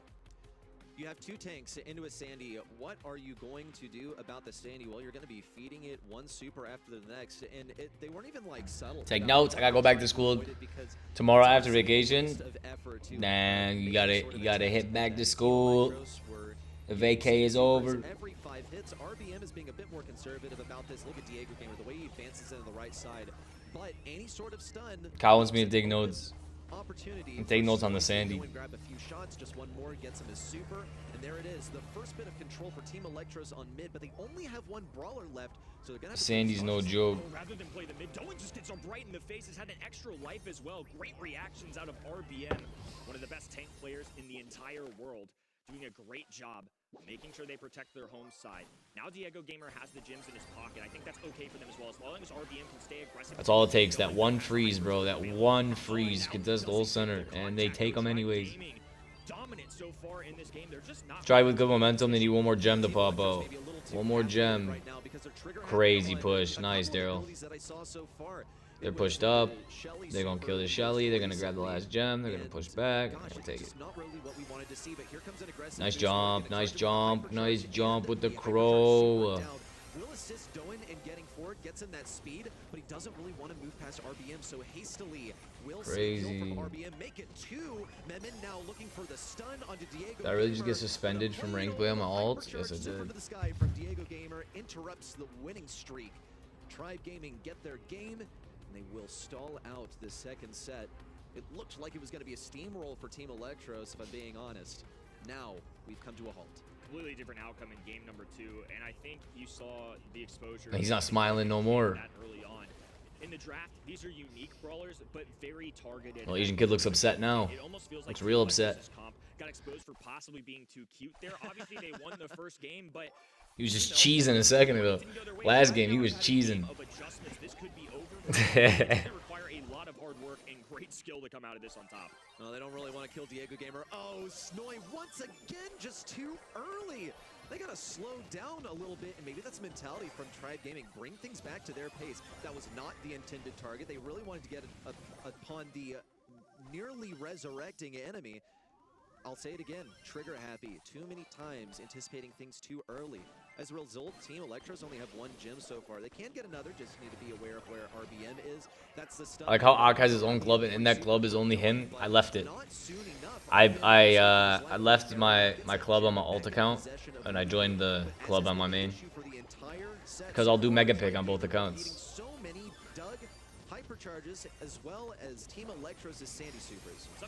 So I just joined my own club. On the other side, takes all the gems. They've been ransacked. Team Electros with a heist and Memon just has to hold. But I did, yeah. I was literally the only person in my other club. We're gonna have to drop a hypercharge here. RBM skating up the map.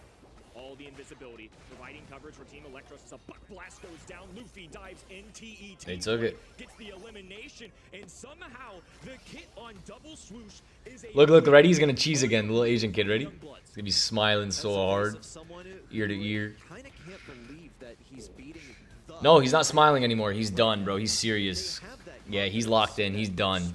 He's no more smiles for him. Just like the experienced by this point to know that they really can't take That's it what he here, is. But man, that's a contagious He's smile Asian, he's right little, there and he's a from kid, Soy. right? Because you heard in the interview, they like didn't know they were this good. I mean, they knew that they showed up in one match arenas. They know that they'd beaten some top teams. When the top teams Where's showed up, Frosty? they, That's a good question. Where is Frosty? 100%, but We need to secretly roast him were. right now. And now they're one set off of the grand finals. And we mentioned it before, they have won against Fine before in a Metrino. So You know what the saddest part of Brawl Talk? Let me know. What is it? What is it, David? What's the saddest part of the Brawl Talk? Metrino's is something completely different. Scrims as well from an actual monthly final.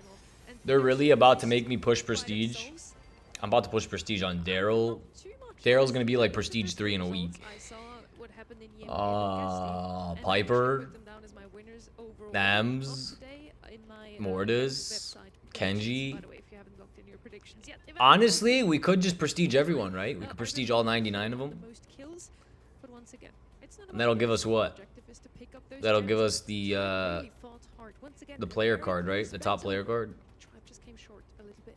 I can't wait for pro players around the world to break down what That you weren't on the 100th brawler? I the know. kit was. It's something that I really I haven't know. seen scrimmed anywhere, and it's They're about to amazing. rock me, Some bro. very talented players They're have about to been rock at us. it for a little bit here.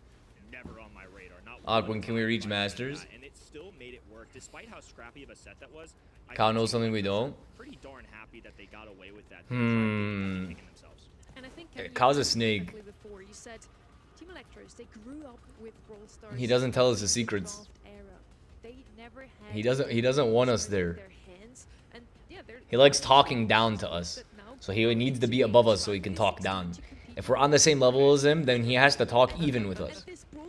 He doesn't want to talk even with us. He wants to be better than us. I know, man. His ego's too much. I can feel it from here. It's making my stomach hurt again. You mentioned, and that's exactly how you win in 2026. When the prime years of your life are spent mashing the buttons and picking the correct brawlers, Best choice. Yes, as the best preparation for competitive Brawl Stars. Let's break down this draft so far, Kenny. You see Team Electros with the first selection of Spike. I believe this is the second time that they've first selected Spike over here. Just saw it a moment ago. And it's the correct selection, I think. Now, Always a noob is better than me. Cap, bruh. Quick Og, eat some kind of chocolate. No chocolate for me, my stomach hurts. I'll destroy myself more. More stomach ache. Anti-thrower action. I think this map is really interesting because you have to be. You went Frank. You went Frank. Slash aggro off the rip, and that's why Spike is going to be such a popular first overall pick here, especially in this situation. I think a lot of pro players would have made the exact same move. So now that they've established that, they can be a little more flexible in what they do at the 4-5 turn. If you're Tribe Gaming though, and you're willing to pick Frank this early, you have to be able to back it up. So He went Otis, so they couldn't pick Otis and counter their Frank.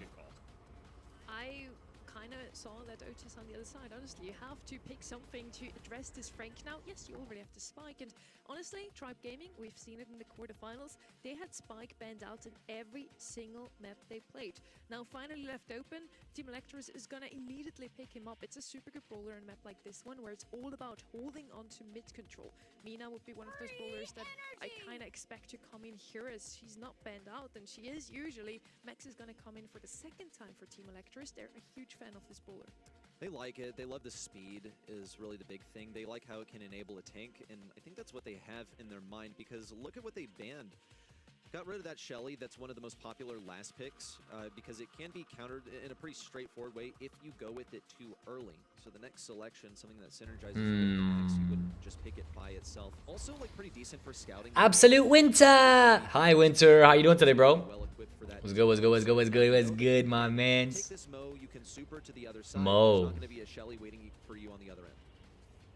Mo is one I was kind of looking out for there. I think just the Who's he gonna you go? have such a goal-scoring opportunity, and now you're empowered by the super speed. It also does insane damage. I mean, Mo and Spikes are similar shots. Mortis is Ben Different and players, Kenji. but nonetheless, it's just a good overall composition here. So now I think this gives Tribe Gaming something to think about. They can play Otis mid as a flex, but into something like Max, it can be really passive Charlie. to deal with. Spawners seem to be their solution. So Charlie with a cocoon is going to be able to put a screeching halt to max speeds, to Mo's dashing in your face. Charlie I think it this a is. really creative solution. It wasn't at the top of my mind, but I totally see where Tribe Gaming are coming from. I agree. Charlie's definitely a good option here. Can deal with those aggro bowlers on the other side. Kind of was expecting Crow to do just that, but Charlie works well for that too. Tribe now finally needs to. Rigoberto Chavez Jr. What's good, my boy? Hello, hello, hello. What's good, what's good? Why did you sound like Mitt from his smiling friend and you said absolute winter? I don't know. I don't know why I sound the way I sound. I just am who I am, the way I am. Really showing them up here. Look at this. They already have mid control, but it's basically been offered to them. Doan with the Yeah, 54K now. W's. Big W's. Uh-oh. Rockets one in to get a goal for Team This looks bad for Tribe. They're done. 25 seconds. Unbelievable stuff. I mean, They look gassed out. They look done. Monster in Tribe Gaming. Doan on the left They look side beat. was able to engage early. The faster you can charge up that super, the better. And they were very aware Diego Gamer is the one with the cocoon. All they have to do is stop it. Now an opportunity though. Hypercharge on the right-hand side. A cutoff from the fast bladder, but matched by one of Snoy's. Ooh, he might be feeling dangerous here. Has a super in the back pocket. Now a dive in from Doan. Going for the hypercharge just for the ball. And 64 HP will keep Tribe Gaming alive in this game number 1. Could have gone either way, really. 64 HP. I mean, might as well be 0. Just a coin toss of a difference there. Team Electros now have stormed mid once again. Looked like an overextension there from Diego Gamer. Didn't really expect to be run up on so quickly. He's respawned now, but he has to take the place of a weakened Luffy. On the right side, RBM slowed down, pummeled with even more damage. Does get that withdraw onto RBM. And of course, RBM falls there. Team Electros now assembling once more. Luffy sneaking around with a super on the right side. He's kind of estranged from his team. Needs to connect with Their game style changed. They're trying now. Snoy. But Snoy's too wise about this position. Eventually does get pinched. Just didn't really have the support from Memon at mid. RBM attempts to get the kill, but it's no good for now. But finally, it looks like Tribe Gaming might have some positioning here. Nice reset on Frank. But 2v1 situational Electra Spiderling. Now all these walls being torn apart. Nice play, nice play, nice play. Electros can do. Frank just too. The way he pulled behind Charlie to get the heal off was really nice. Allowed him to score that. Purple buttons going down for them immediately. Doan diving in. RBM eliminated. Ball still in Luffy's hands. Kicks it over to the left-hand side, but it will fall into Nice red shot. Diego Gamer staying alive. Crucial, because now this is back in Tribe side. Snoy gets to move forward. He has possession of the bushes and the super. He was only one shot off. Blocks off RBM entirely. About to be a lot more terrain for Team Electros to work with, and not as many walls for Tribe Gaming to hide behind, especially RBM. Here comes the countdown. Only a few seconds till the walls break, and the hypercharge super is out. Snoy has the super, but there's nowhere to really pass it to. Back over to Memon. Oh my goodness, an attempt and a hasty one at that to get it into the goal. It could have if it weren't blocked by Diego Gamer. Now it's possession for Tribe Gaming. Doan has yet another super, but the ball finds itself in the clutches of Diego Gamer. RBM fully distracted by the little rat on the bottom right of his screen. Now Snoy lobbing up shots from the long range. He's going for the juke. He's going down. The juke-a-rooney. In the standstill. Regenerate. Waiting for the teammate here. Hypercharge super being He misses popped. pull. Can't cling on to any of the enemies. It's going to be a hammer hit, but not enough. The giant underground rat is able to move his way up the map, but the cocoon will buy him some time. Snoy, hypercharge active, hangs on just by a thread, has a super as disposal as well. The pass back up to Snoy, but he has to go retrieve it. Really want to get this one down the field. Pass up to Doan would be ideal. Now he has a super. Pass over to him, gets it in the goal. Bang for Team Electros. What just happened? What a daisy chain down the field. What pass up to Doan would be ideal. Now he has a super. Pass over to him, gets it in the goal. He passed to the Mo and the Mo put it in. That's crazy. It just felt like every single time it wasn't perfect, but you just had to find a way to win amidst the chaos, and that's exactly what Team Electros are doing. They feel unfazed. It doesn't feel like the nerves have gotten to them at all, and now Tribe Gaming. I didn't even see what happened. I had to rewind it to see what happened. Pass over to Snoy once more, but he hasn't cleared out the left lane like he has in the past. Leafy is there to pinch out Snoy. Looks like it's going to ring true, but that nice super from Snoy blocks the attempt at a push in from Tribe Gaming. Try to have to be so. Mo is doing work today, bro. Mo is just in general. Anyone that picks Mo is just. Semi-final versus these new faces in Team Electros. They're waiting for Team Electros to make the first move. They already went in with the speed. They've lost one of their number. They kind of have no choice but to move forward. An attempt at a super really falls flat. Doan is still going to be getting some serious damage onto RBM, but RBM is able to throw this ball away. He's able to keep Team Electros away from the goal. Great punt out of Frank there. Gives Tribe the extra legs to now move forward. Cut off on the left. It's head to head. Snowy stays alive due to the light plant hypercharge over here. They're definitely intending. Tribe's done, bro. They're done. Purple button available for Snowy. Dribbling, execute. Now a dive in for They look like they're in trouble. Mo missed his hyper. As well. Light plant there to keep Snowy afloat. A little bit of body blocking there. This could be a cheeky attempt at a goal. Instead, though, it's going to be Memon trying to punch one through.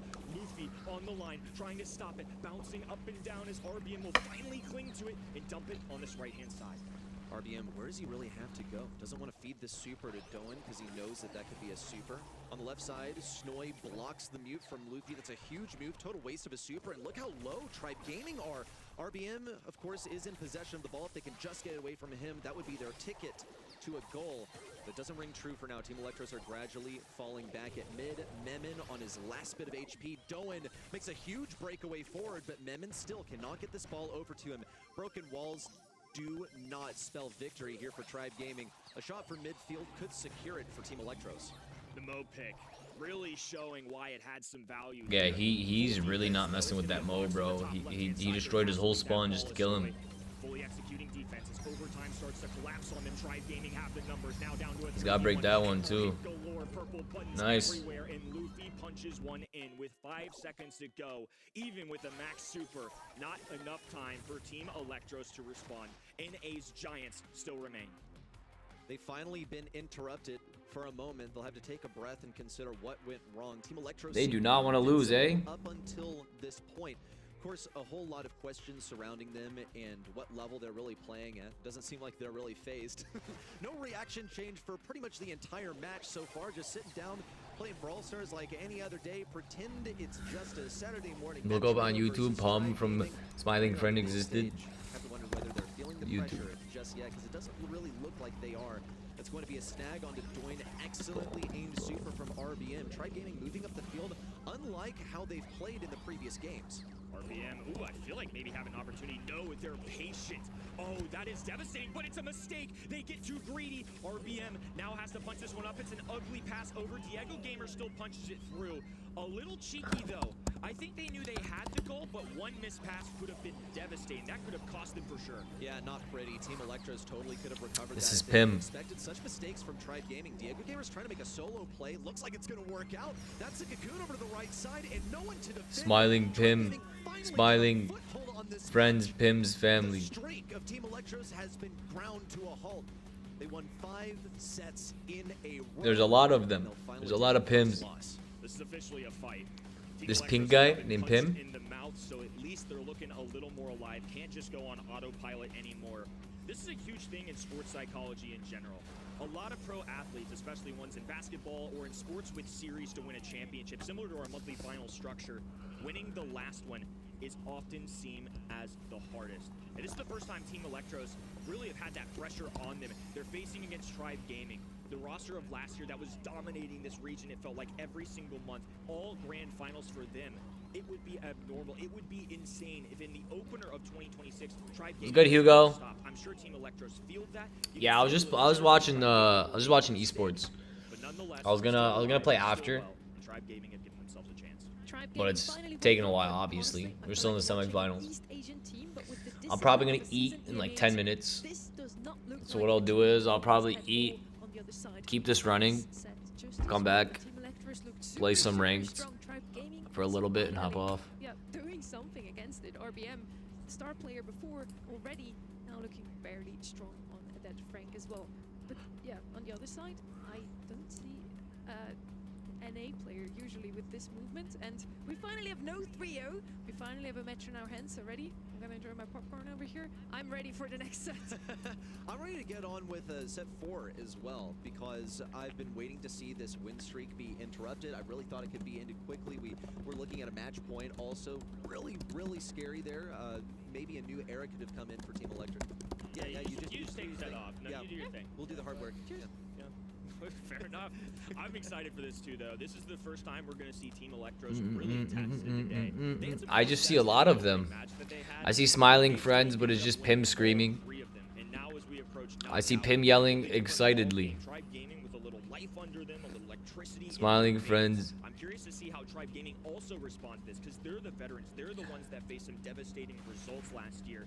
Can they overcome the mental hurdle? If that's something that they prove in this opening month, it could set up and change the entire outcome of the future, especially this first split. Finally have a set 4 on our Which heads. one? The one of him just screaming, or the compilation? Can they make it a reverse sweep? Pim's yelling excitedly compilation. Heads. The vote on the website probably also swaying towards Tribe Gaming here. Only Kenny and me, we believe in this young roster. I really feel like, yeah, we haven't seen something like this in quite some time. It does remind of Guesty, but I don't want to make too many comparisons here. They're their own team. There's actually 3 new players on this roster, and they're looking so strong. Great movement, super. Let's see what Pim's is about, And even Tribe Mr. is David. struggling. Once more, Tribe hasn't dropped a single set this Charlie, month, I except love for helping this kids. I love kids, Charlie. Tell you I what, love I'm kids. still waiting on Team Electros to really prove that That's crazy. beat Tribe Gaming before I put them as one of the front runners in North America. I'll say whoever wins this semifinal, I predict will win the entire monthly final. So if that's Team Electros, I'm riding with Team Electros just because I think they've had such a difficult side of the bracket. I would weight the upper side of today's monthly final bracket above the bottom side. And Team Electros, this is really a trial by fire for them. So far, they've been, doing pretty well. Tribe Gaming so far in this match, they're water also. Who is Pim, David? How do you even find this Pim? They continue like it. Maybe this is still a reverse sweep. We have Rico and Spike come in here, no surprises. Once more, Spike not banned out, immediately picked up. Both of those teams really valued this brawler. Is that what Ox sounds like this guy? Spice up the office with these funny decorations. That sounds marvelous. A Christmas adventure. A Christmas adventure. Classic. Those 2 brawlers could definitely still come in. Standard bans on this map throughout monthly qualifiers for North America are usually Pierce, Gray, and Rico, but it's really shifted. I think teams feeling a little more comfortable about dealing with Rico. I think that's why you're going to see some of those bans coming in from the right-hand side. I think Snowy and his teammates fully intended. Pim is crazy, bro. That's why you're going to see Sprout, brawler that typically is a thrower, is going to do well into Rico Brock. He's so ecstatic about everything. Like, he's so excited. This is something that Tribe fully anticipated, and nonetheless, Team Electros was still fully comfortable clicking. Next selection on the side of Team Electros, they do have to be concerned about any sort of wall break. Gray is still a totally viable option. You are able to play around this. Rico can sit in Nature. going to get pulled easily, but he really wanted this Rico pick because I'm gonna start talking like this guy. An actual F-tier brawler. I'm gonna become Pim. But it's one of the best ways to deal with Rico hard stop. They're also considering the possibility of a tick last election, but look how hard they're playing around these walls. They've gone with 2 brawlers that depend so much on these walls. Both I'm gonna become him. and Rico need those walls to survive. So how do they enable the Ollie? Byron's a viable selection if they just want to keep someone on life support, get a solid lane out here. I'm gonna become him. Byron, yeah, it just makes Ollie. sense, basically keep that Ollie alive. Yeah, I didn't mind your No, this is thought. what I sound like, go. Chick is open, is a strong brawler Shown in the like new this Brawl one, Talk. but I At do 5 we have prefer that Sandstalker they Lily and her somehow chroma back variations, off which that look wall. super Byron clean. also At number 4 we have has Dragon with Griff, rival which goes options super here. hard. Basket Griff Bros definitely need more on the other skins. side. Number 3 is going to be Don't Dragon have Grom, similar to Griff. with the That's what I sound like. spike, so they don't necessarily need a lot of DPS. Could also go with something aggressive themselves now. We still have Is some it the bottom yet? there too with I'm Brawl trying to Talk. buy up everything. Banned out here. Pull the trigger, let it bang. Yeah, wall breaker. I think this is kind of what it comes down to. For That is Pim talking about Brawl Stars. There you go. He's talking about his favorite skins. Now you're getting it. My favorite skin is the Frank one. You like the Frank one, huh, Hugo? That one weirds me out. But it's definitely unorthodox. Buffy's at his disposal. Stands out quite a Decides bit. he's gonna use Silver Bullet, you can Pretty in your see face. keep marching forward, or Frank in the tutu. gadget, I should correct myself. Everyone loves that skin, Kyle. Cole can be this unstoppable You see force. what they did to? Do you see what they did to the young generation? Have to earn that wall break. I'm just Could joking. this be a reverse sweep in progress? If you like the skin, you like the skin. You know what I'm saying? On the board, Team That's why there's Electros different look like they skins might for different sweep peoples. These typical first place players in North America. It stands out though. That Frank skin is boom.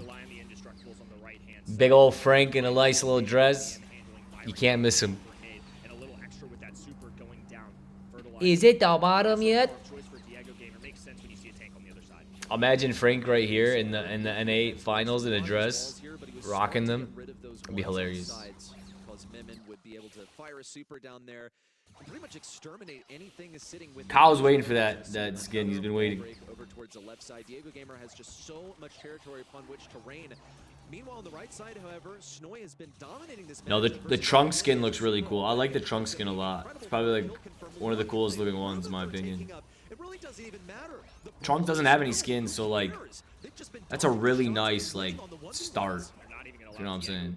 Charge super, and as a result, Memon gets a few extra tags with the bouncy bullets. Guess who's got a hypercharge waiting for round number 2? Not only do Team Electros take the It's time for an adventure! When they asked people in the competitive scene about what they think of these players on Team Electros, they said they just don't make mistakes. You have to best them in the draft, and right now Team Electros have actually made quite a big mistake whiffing that Rico super. RBM can't get close enough to Memon to use his super. An adventure! However, Luffy looks for the kill. Is a little bit hairy. Doin at mid will get the jump on Diego Gamer. Luffy on the top side strafes properly. It's a 1v1 between Doin and Luffy, but I think we know how this one goes. This is going to be a dance of Doin just trying to recharge and time this right, because he doesn't want to leave Luffy with too much space. He's not allowing him to regain health points, and now Doin going to be pressing against this L-shaped wall on the top-hand side. Colt forced away in the closed space, not where he is going to thrive. In this one-on-one interaction, Luffy has been tasked with an awful lot. So tense. Doin, a player that I've heard is the most skilled on the team. The same goes for Luffy, one of the core players. Really needs this damage, but Doin's just playing with his food. Gets a hypnosis. How long? He got. Man, he had that for several seconds, just playing with his food. Not revealing when he was going to click it either. A little mind game going down, and now a match point for the young roster. North America has been dominated. They should have just lost the last game and made this easier. Teams outside of, at the time, Bobby's roster, now KDS. Every other time, it was this roster in the grand finals. And already in 2026, they're in danger of losing that spot. That is a wild thing. That is a huge, monumental shift potentially in this region unfolding before our very eyes. It's match point for Team Electros. One game to win it. And they did it in the last one in such an incredible fashion. 2 rounds. And that's gonna be the first kill. Nice take right there by the Colt. Got. Can still assert at his RT. dominance, but it's quite difficult. He's basically in a Colt 1v1. Luffy needs to get close enough to the Rico. It's gonna be hard. He obviously doesn't feel too confident since he's not approaching Memon too quickly. Snoy running the piercing star power. Got rid of the wall so Rico can't bounce any shots. A large choice for why they're laning Byron on that right-hand side, despite maybe a slightly tougher one for Memon. Again, it's just a much more difficult version of Colt. Instead, though, he's getting empowered. Snoy landing a shot as well. Luffy, a goner for this world as Memon charges himself up with some heals as well. It's the go time. Snoy can hold on. Diego Gamer doing his best, but in this 2v1 interaction, just won't happen. TE, 1 away from taking the match.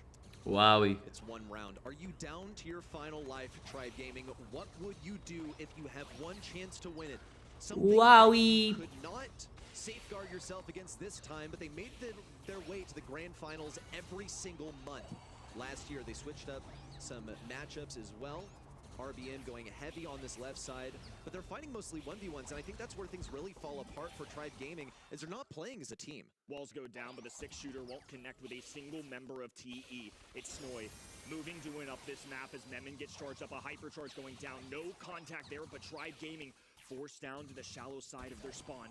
It's going to be shots still incoming as they'll rotate on the left-hand side. Diego Gamer using the life plant. Snoy from the distance, trying to rely on these shots, and now a hypercharge for Diego Gamer. He knows they have to make something happen here. All of a sudden, floor has been spaced out for TE. Search it up, please. It's very funny. I'll watch more Pip in a second. Let me see how this game goes here. I'm actually like locked into this. They're done, bro. They're so done. It's over.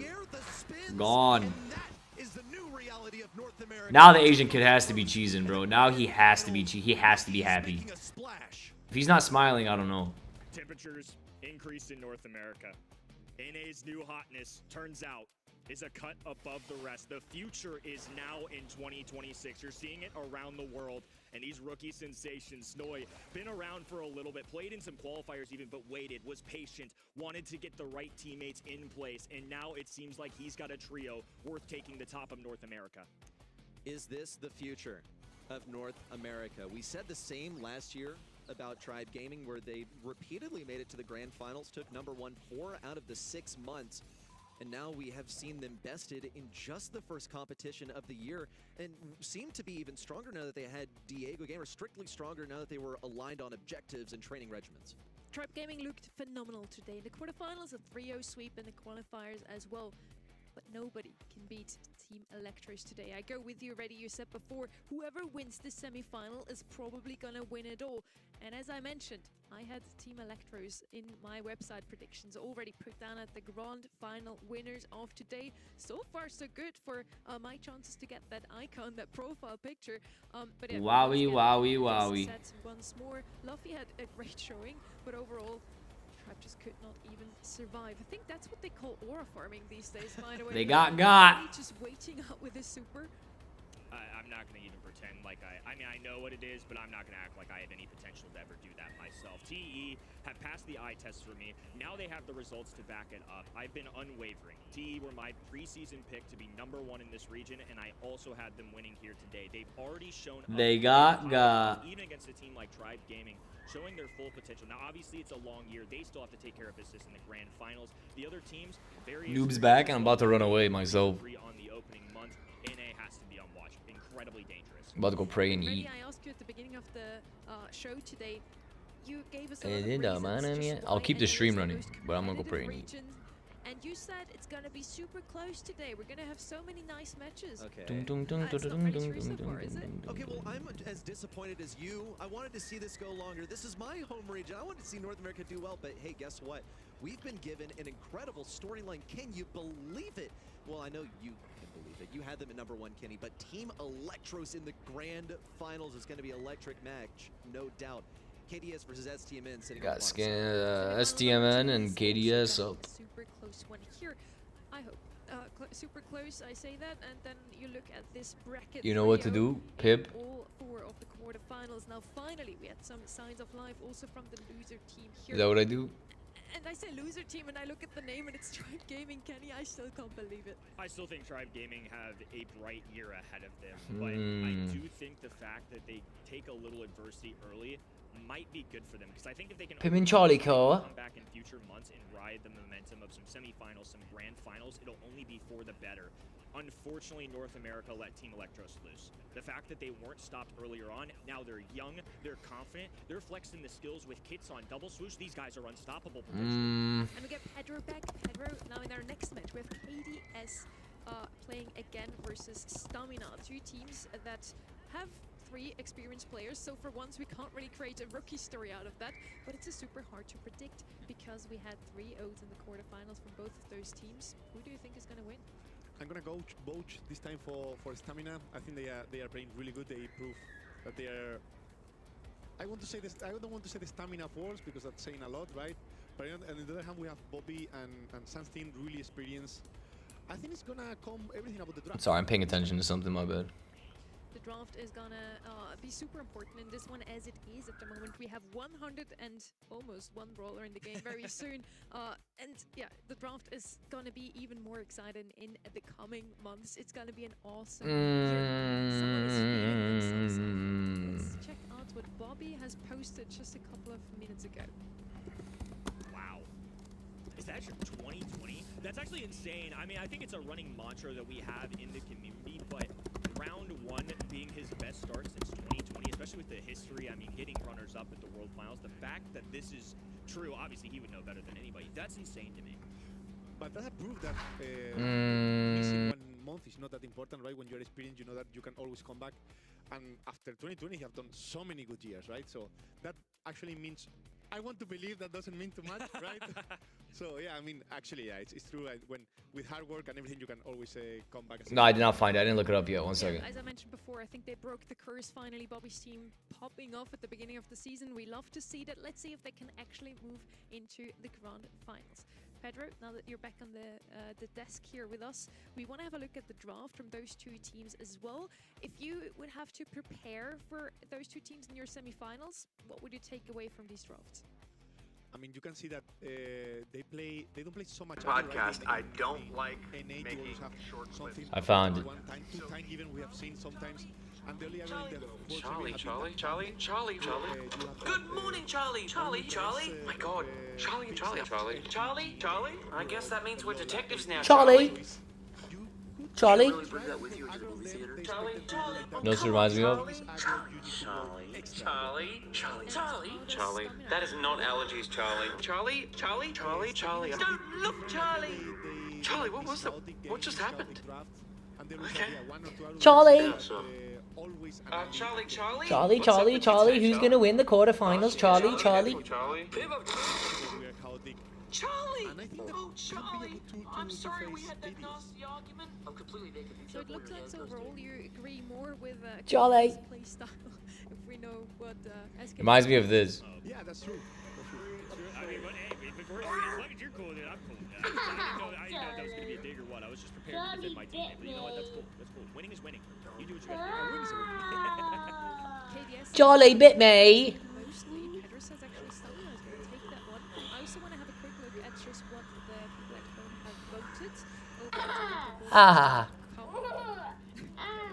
not going to do that. Instead, I'm going to ask you, Stamina, why do you want them to win this one? I think the playstyle they have can really be really good against the ADS today.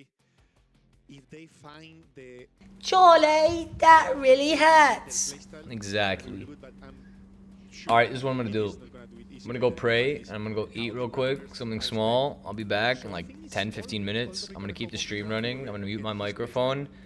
So I'm not here. I'm AFK at the moment, okay? Please give us another 3-0. Um, There's some more Brawl Stars today. We're gonna head into our semi-final number 2. Let's hope it's not a 3-0. here. I'm gonna pin this message. I'm gonna pin this be back in 15 message. Alright, be back soon. KDS versus Stamina. Who's gonna take the win in this one? Both of them with very experienced players. Both of them played at the World Finals last year already. Colt is gonna be the first pick here. Stamina, as you said, Pedro likes to go with those aggressive brawlers. Colt, I don't know if he's super aggressive, but he is definitely there for the damage onto that high safe.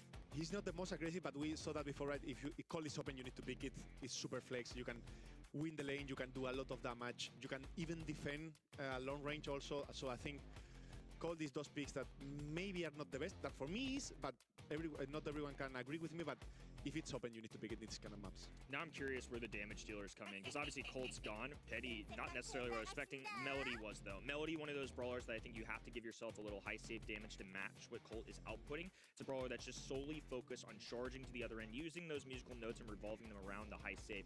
What is the benefit of Penny here? Is this to establish a turret, more of a control-oriented pick, or what?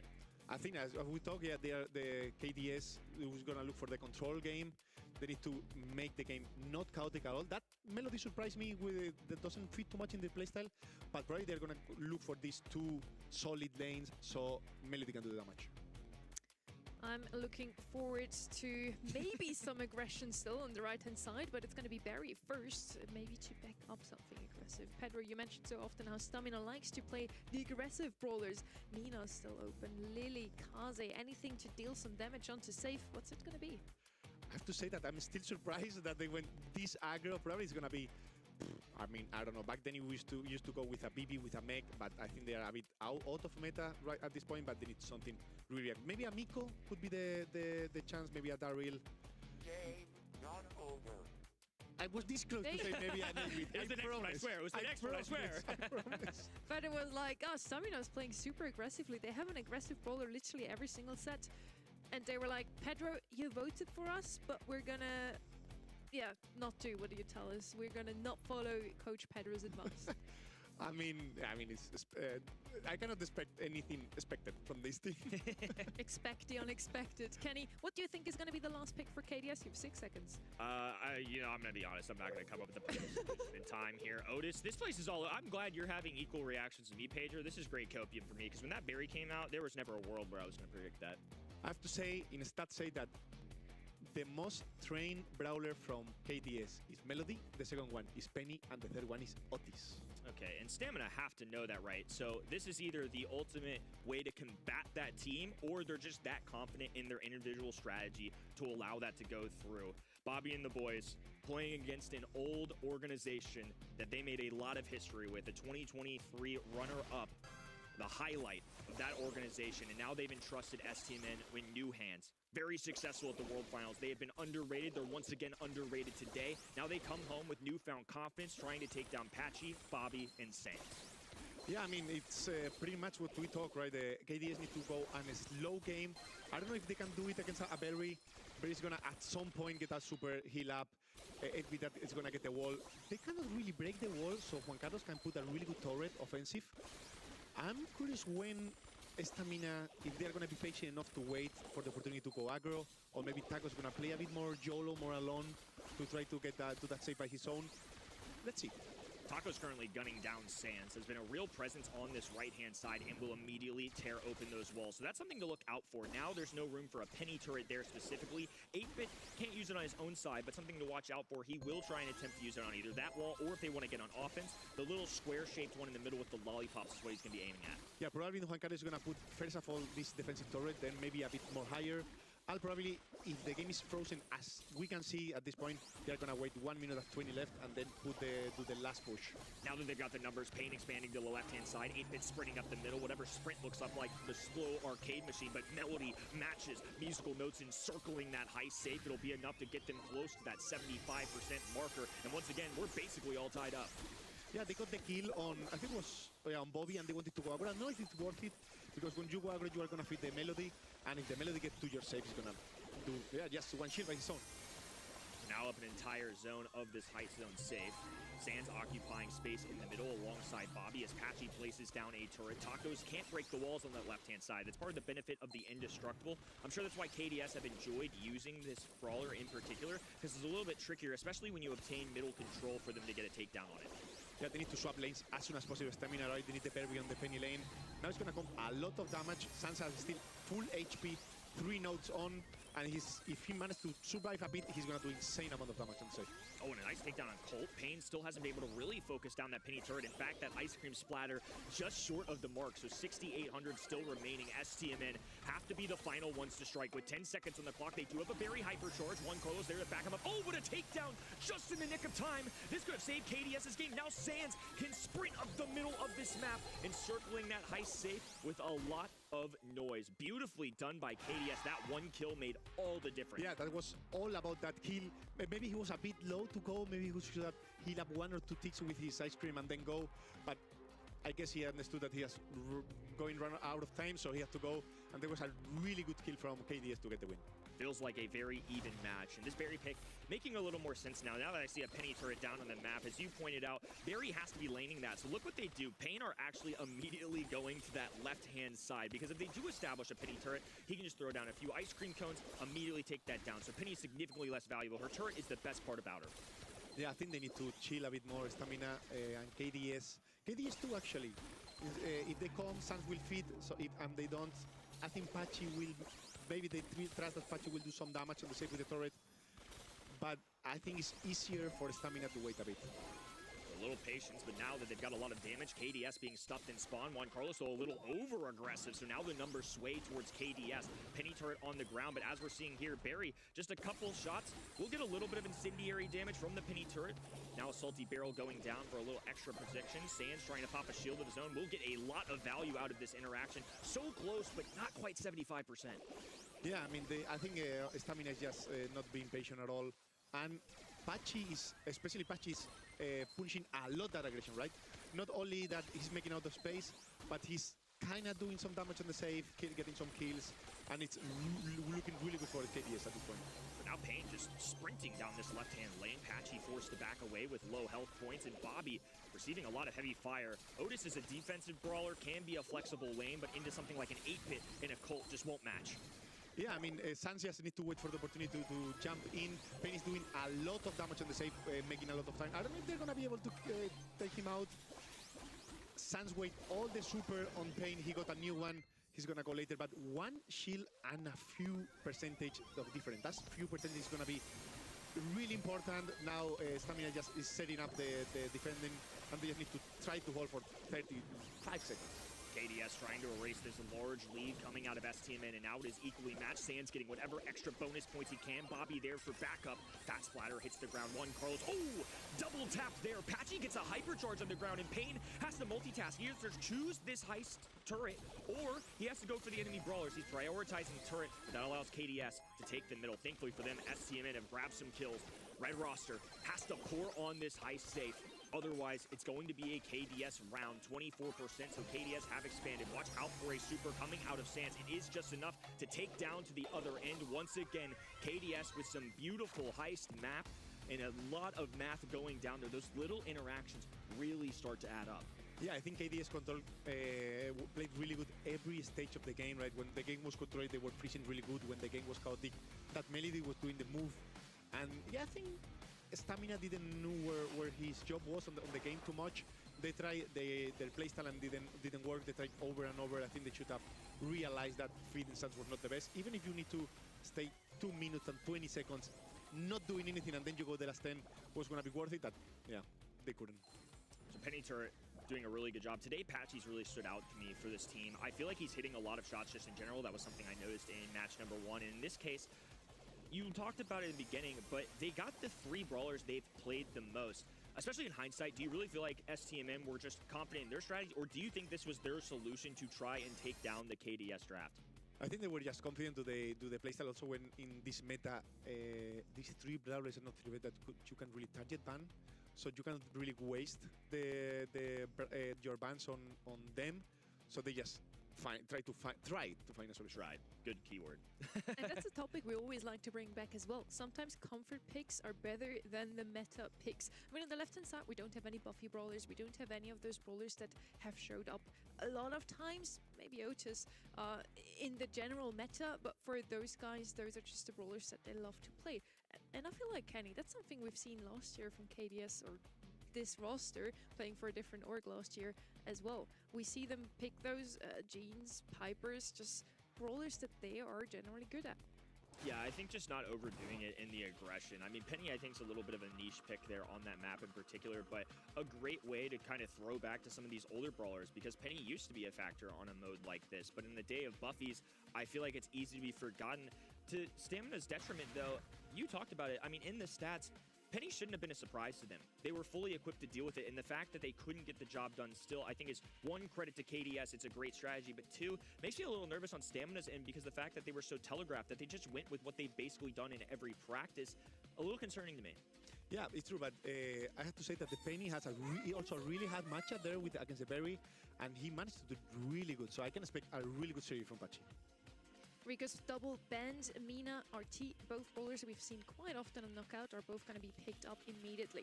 For me, Gus could show up here once more, especially now. Backing up Ollie would definitely be an option. We saw Ollie also paired with Byron, so we'll see what KDS going to pick as that last pick. Also might want to react to whatever Stamina picks up next. Yeah, probably Stamina is going to go for a long range. I would say Angelo probably, or Byron, to also help a bit on that Mina. And then they will go, I would say, maybe the Brock opening for the Oli can be really good. Something that control a bit the map, but for sure the sniper is gonna come. With Charlie out of the way, is there any potential Cord comes in as anti-tank here? Because you talked about wall break being one solution. Would that be another direction that's possible here? Yeah, I mean, for sure, but I don't know if you can really hold with a Cordelius or whatever, or we have Spike is banned, right? But I don't know if really the anti-tank can hold the Oli. Yeah, and they went not for anti-tank. I think Ray could still be an option here. Anything to open up the map, or a thrower. Anything that could go well against this Meeple, because on the other side, we don't really have anything to actually use that Meeple's mentioned gets to the full potential. But we're going to see what they actually will pick, and it is going to be the Gray. I have it too, Pedro. That was a really good guess. I was expecting more something like a gas, like something a sniper that they can hold the Meeple especially, right? Because we have the RT already, and they have double aggro, but double sniper, sorry. But the Gray can really break a bit the map, and can help. That TP could help the Oli to go aggro. KDS with a 1-0 lead. Both of these squads old guard of North America. STMN, a shocker at the World Finals, and are now trying to return home. Prove that they've still got it. They weren't the best in North America last year, though. That was a storyline for them. They definitely squeezed by. They got very lucky to make it to a guaranteed World Final spot, but they certainly proved their worth when they got there. Yeah, I mean, they are not playing, any of this team is playing bad, right? But they are, there's a fight of play styles. And yeah, we can see in the right a fight of a skill that Sans won in this case. And yeah, they need to, I don't know what's the best matchup for each other. It's going to be a bit crazy that Stamina got the mid right now. They're trying to push them. That was a really good control from Oli, and that gets the kill. They still have the pressure, though. Yeah, this is tough now that a Meeple Slipper's been dropped as Bobby with low HP. Oh, and Pain will get the tag. KDS were the first to strike, but STN are able to clean up, and now they have a massive lead. This is going to be really difficult for Sans. Yeah, these days, once again, it's all about the pressure. You can get to the mina, you can do a lot of damage. Even if you die and your teammate follow, also needs a lot of team play, right? You can still get the 2 kills. Yeah, I was about to say that KDS comms were unbelievable there to get the hypnosis, the follow through, but STMN had enough damage there banked that Pain made a heads-up play, was able to run it down, use that Meeple super, and it will give them a round. Fortunately for KDS, though, full house. You got supers for everybody. Patchy can go walking hook into TP. That's something I'm looking out for onto that Meeple in particular. Yeah, but Meeple is not playing the box, he's playing probably stun, so it's dangerous to jump on him. Also, he has that the stun that, the problem is that he needs the stun for 2 different brawlers, right? You need to stun the Grey on TP, and you need to stun the Ali super, so... Oh! That was a great hook. Nice tap, but this time Mino will escape. Heals coming out from Byron. STMN clustered on that top right-hand side. This seems like a good opportunity to use that Meeple super, because otherwise they weren't going to be able to shoot around these walls. This would be KDS buying time with the clock, the fog starting close in, so now at least Stamina aren't backed up against their spawn side. Yeah, I don't know how Patchy has already full setup, has already the hypercharge and the super, and probably he has the hook already back, and he's gonna TP on the Byron, and it's gonna be an easy kill. Oh, and now another one as well. Gets the walking cane, breaks that wall. Pain low HP. A gadget out of Tacos because why not? Just trying to charge up some utility successfully does. Now a little more dangerous. One tap away, just a sliver of HP. Bobby just needs to make one tag. Sans will be there for extra protection and just gonna hug onto this wall. The green fog will slowly close in, and KDS have evened it out. Yeah, I mean, have been really close both games. Anyone can bring this home. I think it's a bit easier for KDS, right? Is Sans just make a mark on someone. Patchy just need to TP in and get the kill, or probably on any of them. Maybe not the Mina with the shield, but now STMN is gonna beat more aggro. Just off the mark there from Patchy. This time he is going to be missing as Pain marches down this left hand in. Bobby with the super available. The hypnosis, the biggest factor as Tacos activates the triple king, cleans up, grabs a kill. Now Pain with the purple button as well. Patchy just has to use the teleport to escape. They left Juan Carlos all alone though. The super though. Juan Carlos gets the dub. Stamina take care of the rest. Beautiful game there. What execution. Yeah, that was I can see a lot of team play from Stamina, right? You can see how everyone follow up the calls, how everyone push at the same time, and that was game changer this time. Great stuff as Stamina needed a bounce back. KDS taking that first set, now looking for an equalizer or the red in. We'll see how this plays out in the early game. It's been Meeple or Tacos clinging to this left-hand side wall. Now they're double engaging. Bobby and Patchy. Look at the Cane going through. Pain getting the heals. Juan Carlos doing a great job of playing this hybrid role of support with the heals, but also tapping. Yeah, we can see that KDS has 2 really gadgets, right? The hook and the control from Bobby and Patchy are really strong, and once they use it or miss it, is when Stamina push them hard, right? So they need to be careful to don't miss. Yeah, if they hit, it's probably a kill. And yeah, I mean, it is what it is, the control, right? You control, you bring it to home, then you just need that teammate to help you a bit, and then it's an easy kill. A little extra salt to the wound. Pain burned a super, didn't grab a kill out of it, and KDS in the meantime have all the utility charged up. It's something that Stamina have done good up until this moment. They just haven't quite been able to play around both the walking cane plus gadget coming out of Ollie as well. This time it's going to be a KDS cleanup crew. Easy money there for them. 1 round in the bank. Yeah, once again, Patchy, start of second round, he has everything already. I don't know what is he doing to feed too much, but Mina should not be the one feeding because, I don't know, like, it's too much. He's just doing really good. He's all over the place, hitting everyone and getting feed, and it's really good for his team. Tacos has a hurricane charged up, but Patchy going for a walking cane, just a little outside of stretching distances. Now Tacos expanding trending down this left-hand side. Pain gonna be the control brawler in the mid, and Juan Carlos there with a super. Can dump heals at a moment's notice. Waiting for that purple button pop from Patchy. Sands spacing the floor alongside his teammates. They have to keep an eye on Bobby, though. I imagine a Hurricane's coming out here. That's exactly what happens. No heals available for him, though. Instead, it's Pain charging up. Patchy nose diving at Juan Carlos. Gets a trade. Sands with a tap as well. 1v1 interaction. Mina with a Hurricane, but Sands charging up. Who should be favored in this situation? If it came to really late, Sans maybe have the favor. He has also a TP close that's gonna give him a bit of shield. Also, the shield of Mina is not gonna defend anything from the super of Sans, right? Now a windmill going down, just out of caution. Now a kick into the air. Sands doing his best, but an immediate shutdown. That looked like a hypercharge, right? Yeah. Looked like they cashed in there just to ensure they got the round. Yeah, he didn't want to miss this opportunity, right? Especially if he lose the round, they lose this game, and he wanted to secure it for sure. Sands all alone on this right-hand side. Bobby staying closer to his teammates here. Up and down, waiting for any opportunity to strike. Stamina have done a good job of not isolating themselves. They don't want to be alone because otherwise it's a walking cane or a hypnotized combo. This time, though, it's Pain caught lacking. Once again, though, Juan Carlos immediately responds with the heals. Pain has a complete chance of staying alive in that moment. Now Patchy have super, Sans have hypercharge. It's really easy for KDS to get a kill. He just need to get the mark. Patchy close enough to TP and it's a kill, right? Oh, but this hypercharge All right. is so frustrating to deal with. Hello. It is a trade, though. Hypercharge I'm back. as well. He's I'm gonna back. get I'm no back. down I'm on it. back. On top of that, he's pre-popped. What's good, Alex? How you doing, bro? Alex pulled up at the same exact time I pulled up. It's crazy.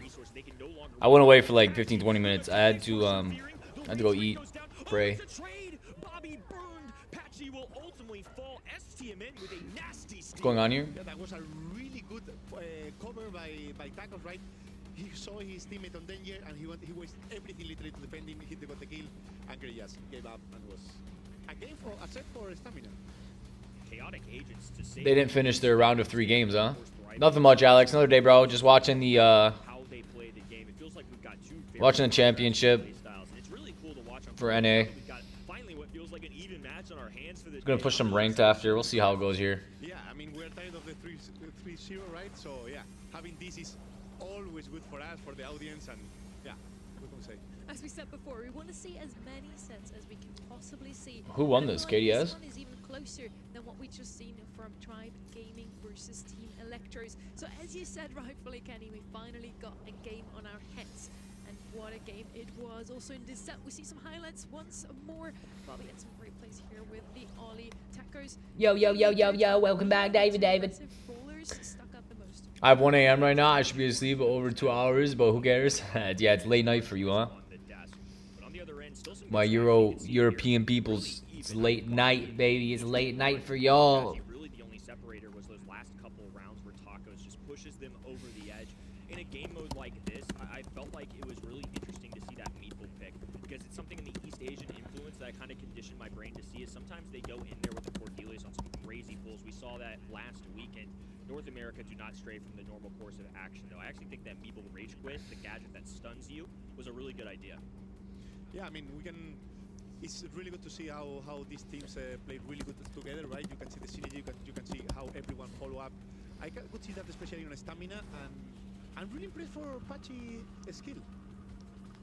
He's showing a really good level, individual, really good micro. You hate sleep? Yeah, I feel you. It's FOMO. You have the fear of missing out. You want to stay up. I don't know, it's gonna be enough. Miss nothing. Sleep is boring, you know what I'm saying? I feel you. I'm the same way. Press myself in my sleep. Did my TikTok stream end?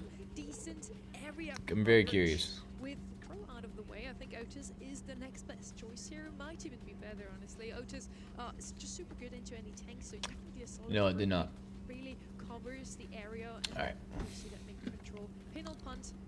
Yeah, is that bad? Maybe mid control basically already. Yeah, I mean, probably we're gonna see that spike. We're going hard. Can we play or are we going on an adventure? It's already good. So they will need to find this focus down. Adventure. Grant them to keep the mid because Min is really good at granting just dash and they put the shield, but you need something to come next on your back to keep the control. All right, David. Yeah, we can play. Here, I'm gonna do this. I'm gonna keep the game up. I'm gonna keep their game up, but I'm gonna open Brawl Stars on my other phone. I'll play with you. The pesky alligator. Not not sure it's going to come in here necessarily for KDS, but especially Jump in. I'm on my alt account. it does allow STMN a little more access to that. Still plenty of anti-tank options though, so I think this is going to be a lot of contrasting ideas from both sides. That's a very control-oriented composition. If I've ever So my friends did something really funny. We picked 9 Charlies wants to be up in your face. and invented random people into the lobby. Just decided to bully them. Very good also at keeping You start the game with 9 Charlies is crazy. Mina can get you the area, but Poor guys, bro. can actually hold on to That's like with something to support her. it's torture. The longer it back It's straight torture. the better. So following up with something like a Baron and Gus would help her a ton. Also, by the way, read club chat. I can't watch the stream and play. Okay, Still left open here, Shelly, but of that's course, fine. something completely different. Mo, also a brawler we've seen quite often on Brawl today because he's again one of those flex brawlers. Yeah, it's really flex, and also it's already a goal condition. It's really important. Rule we play the normal showdown for fun, but it wasn't fun for them. Yeah, they think they're joining up in a showdown game. They start the game and it's just Charlie attack. Charlie,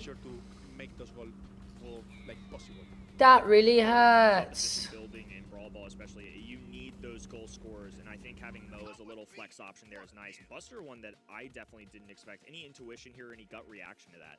I mean, I'm loving it because, yeah, we can see completely different approach to the same map. Gem grab at the double swoosh. Full aggro, and we are going to see so really good synergy, right? Once Mo has the super, Buster is going to come behind. If Otis is able to mute someone long range, Mo is going to jump. And in the other side, we have KDS, full traditional. We have this Meg and Spike. Mina, obviously, is a new brawler, but this is still that kind of playstyle where make just space for others just to hold them up. And once again, that's something we see so often. Turned around, it's my pick. I'm gonna get banned. Okay. With the good old proven Spike and Meg here, and then maybe in the past it was Immortus. He's banned out though, so now they're gonna go with Mina, another one of those bowlers that can I'm gonna go Bo. aggressively easily and can get out of danger. So even though they don't I'll go have Bo. in their comp, it's actually well rounded. Yeah, I mean, sure. Did they draft their next game? Who is able to win this playstyle matchups? But I'm gonna go with Stamina. They're 1-1. Much more tools, they have more chances to go, die, and They maybe played 2 games. They won 1 each. Buster, a really unique option here, but one at a professional level. It's always to some degree, it feels like a round. I just didn't expect to see him on something like a Wowie. Bobby going to be pioneering this Meg pick. Sans, the aggressive brawler on the left-hand side. Tacos gets a takedown. Now with a reflective shield, will back those boots off. Sans just going to have to retreat. Yeah, obviously KDS is going to have much more tools to keep the mid, but this is not about Hudson, right? It's not about controlling the mid, it's about making goals.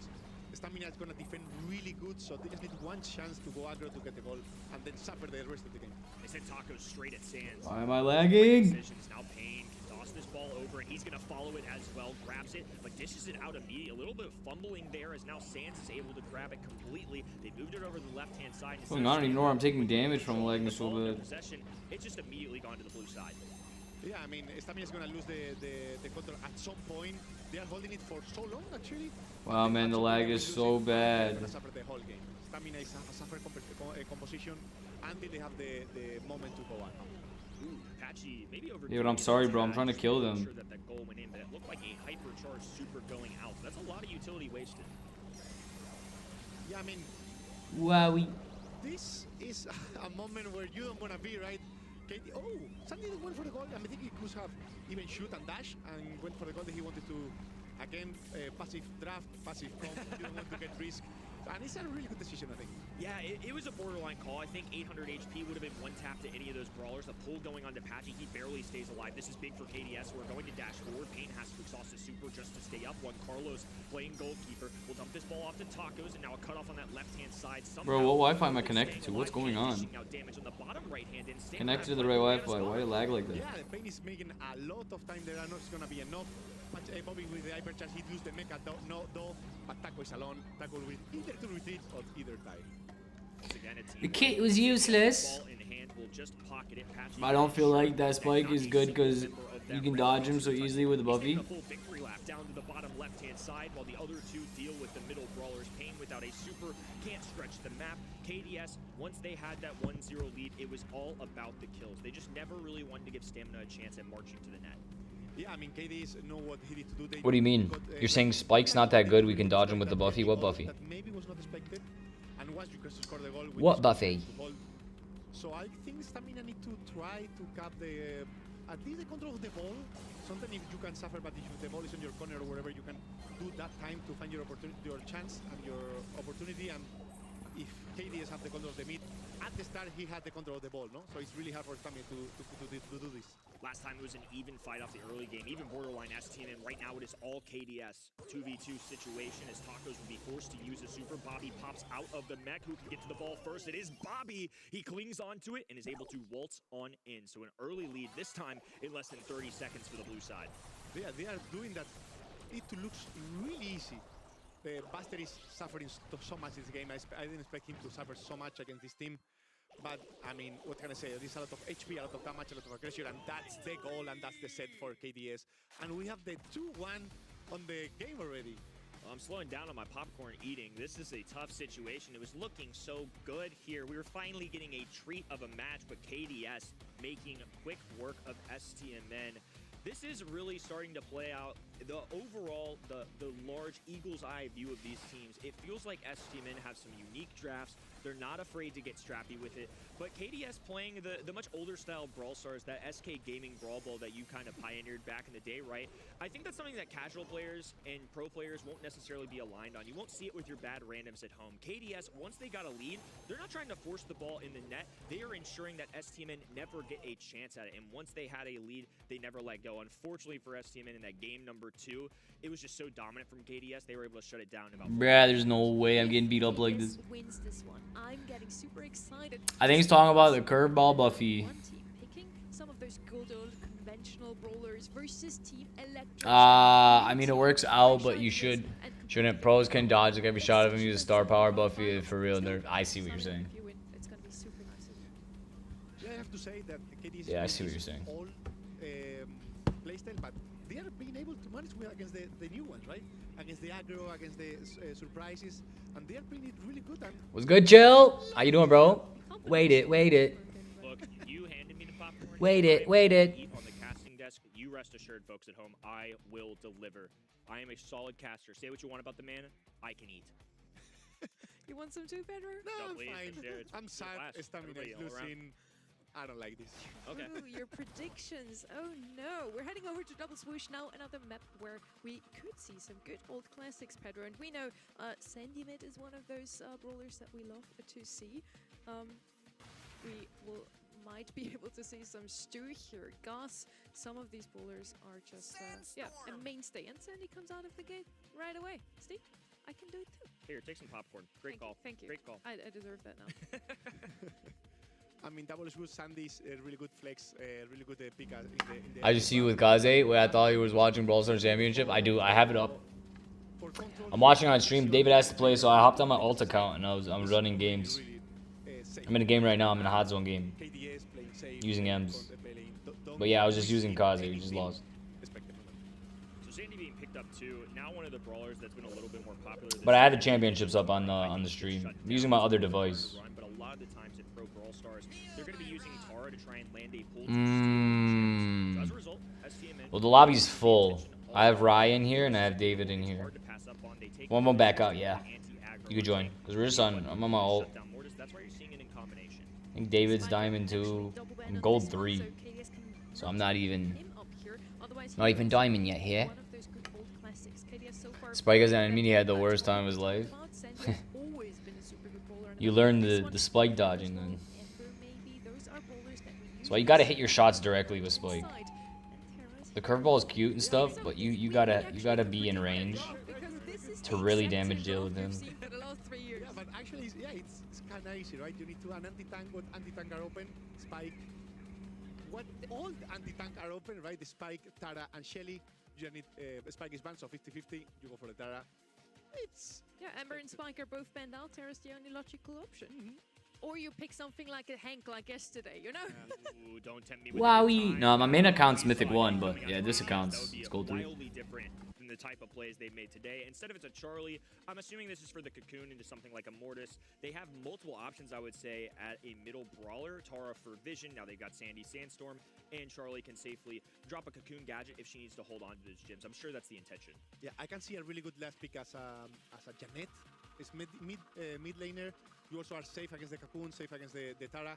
Or if you want to put the Otis mid, maybe you can have a number on the lane. Janet would be one of those brawlers we also are used to seeing in a map like this one, but we're looking at stamina, so they're not going to follow that good old draft that we are talking about, Pedro. They're going to show us something new. Pokemid, I guess it's not that inventive, but still something that we haven't seen in Holy a while. smokes. Gonna help out that Noob! His screeching solo star power, he also dishes out some damage. And honestly, on the other side, we don't have too much HP, so Poco should do just fine. I think he also has like a tad bit more range than Sandy, so that could come in handy. Yeah, at this point, Stamina can play anyone mid, right? You can put the Otis and Poco pushing on the lane. We have seen that, right? That is possible. KDS? Yeah, it is over, bro. It's over for these guys. Have to do it. KDS with a 2-1. That's what it looks like. One set away from going to a grand Looks like they're about to take it. Ended the season with a bang.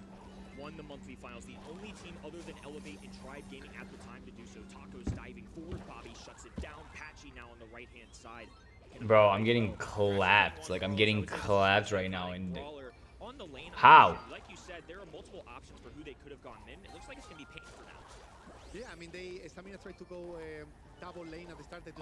I stink. Bad because you grant your lane, but in the other hand, you have Bobby full pressure on the mid, grabbing all the gems. I stink. All of David's elo's gone. All of David's elo's gone. It's gone. Yeah, David has to play. I joined David on my ult account. David's Diamond 3. I'm Gold 3. I mean, David's Diamond 2. I'm Gold 3. We just lost like 4 games in a row. It was crazy. I have Ryan here, dude, rightfully. I'm on my ult account, though. Yeah, I mean, Stamina have a lot of HP on his team. KDS just need to shoot some things, just auto-aim a bit even. And Every time, bro, every time someone picks a Sandy, like, look at the Sandy. Look at it, bro. What are they gonna, like, they can't see anything. Sandy stuns them. Like, Mortis dead. It's kind of crazy, I'm not gonna lie.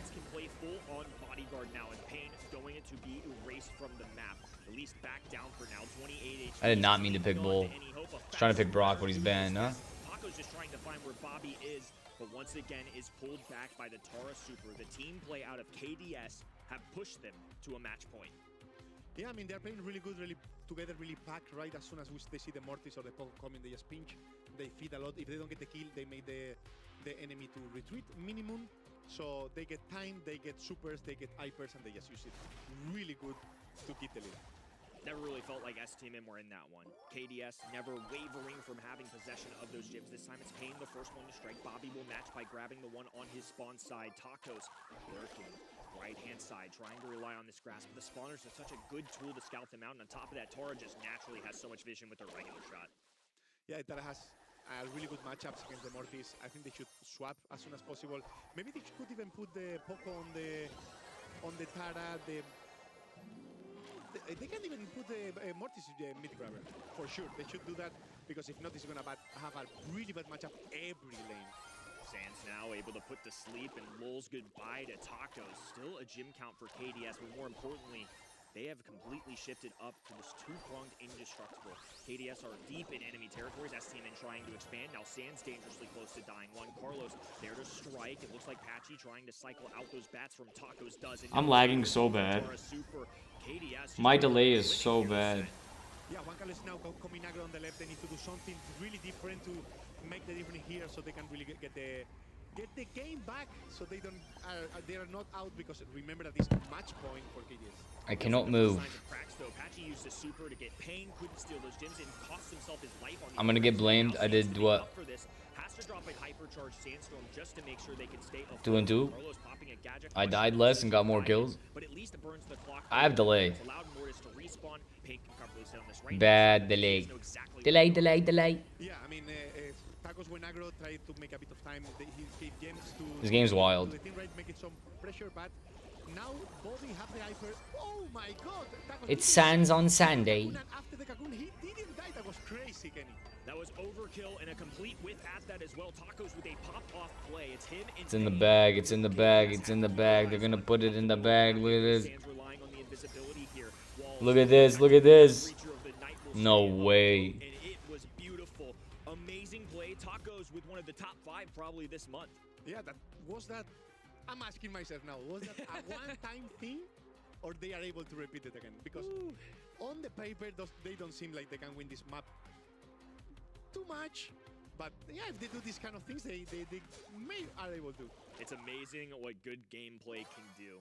That's wild. How a draft looks despite Big wowies, big wowies. on paper, that is not how Brawl Stars is played. Tacos, a little bit of magic, trying to keep STMN alive. But right now, all of a sudden, it's looking like a little juice in the veins. STMN have taken 3 gyms. KDS are nowhere to be found. They can't even enter They the loses. side. They loses. Different game, right? The Stamina decide to go much aggro. They lose. Taco dance a bit, Pain can get some gems, and they get much better early game. Wow, just confidence surging through this team. I mean, KDS have not been able to move a muscle. They're going to be dropping a gadget just to get a little visibility. Pain immediately meets them with a fat splatter. Taco's right-hand side this time can't be a star playmaker, and KDS have to take advantage. They have a sandstorm down, a cocooned enemy brawler. Juan Carlos keeps himself alive, gets a frag on top of that as well. Forget being a support brawler, he's getting kills. I didn't find Wowie. Wowie's a way of life. It just happened, you know. Do a completely different strat, right? Maybe they were too afraid to feed, but they were feeding anyway. So it was. It's just an expression, a way of life. It just came to me one day. I was feeling really good. Wait. Kyle's gonna say I got Wowie from him. Wait. Ready? Kyle's gonna say I invented Wowie. I'm the inventor of everything. Where is he? He tried taking credit for it one day. I was very upset. And I told him I got it from a song called Maui Wowie. And then the song called Maui Wowie, like 2 months later, became a trend on TikTok.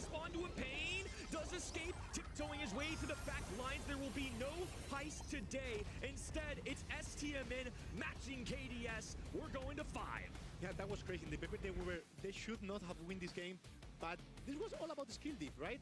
They make this kill, they get these gens back from the enemy, and at the end was, I mean, these 2 games I think was Otis being able to touch 2 hypercharge, not only 1, 2 hypercharge, and the previous game, obviously the Morty was insane.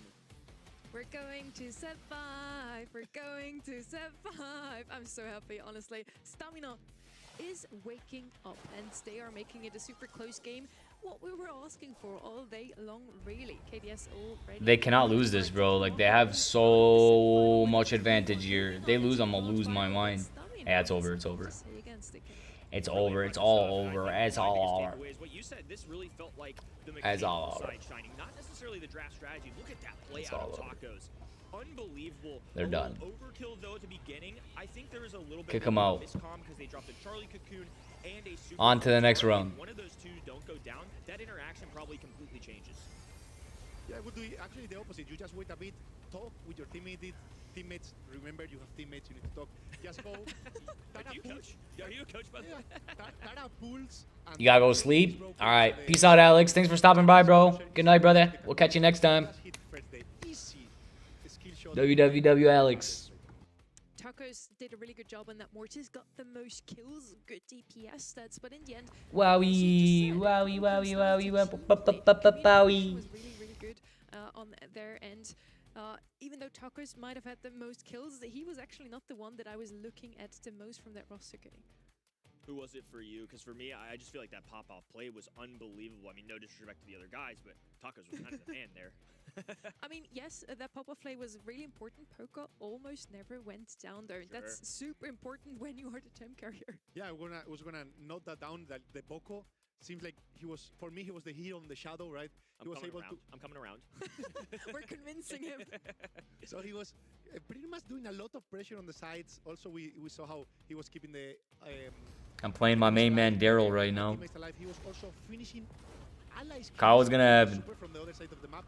I think all of them played really good, but my MVP this set was for Poco. Okay, I'm convinced.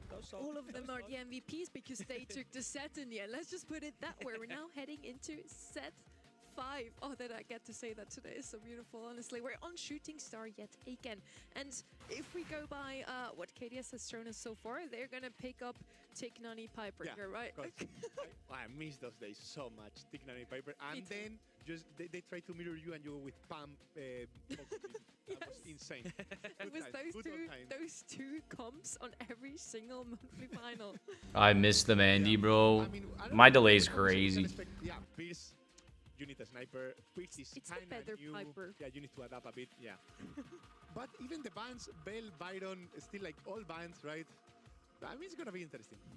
two immediately escape. It's Pierce and RT is the other one I'm looking out for. It's shown up in Shooting Star in North America at least a little bit, and in our other. Nah, I'm playing with David. His server's crazy, dog. Everything's happening like 2 seconds later. Like trying to dash with Daryl is almost impossible, bro. I'm dashing and it's happening so late. I can't like double dash.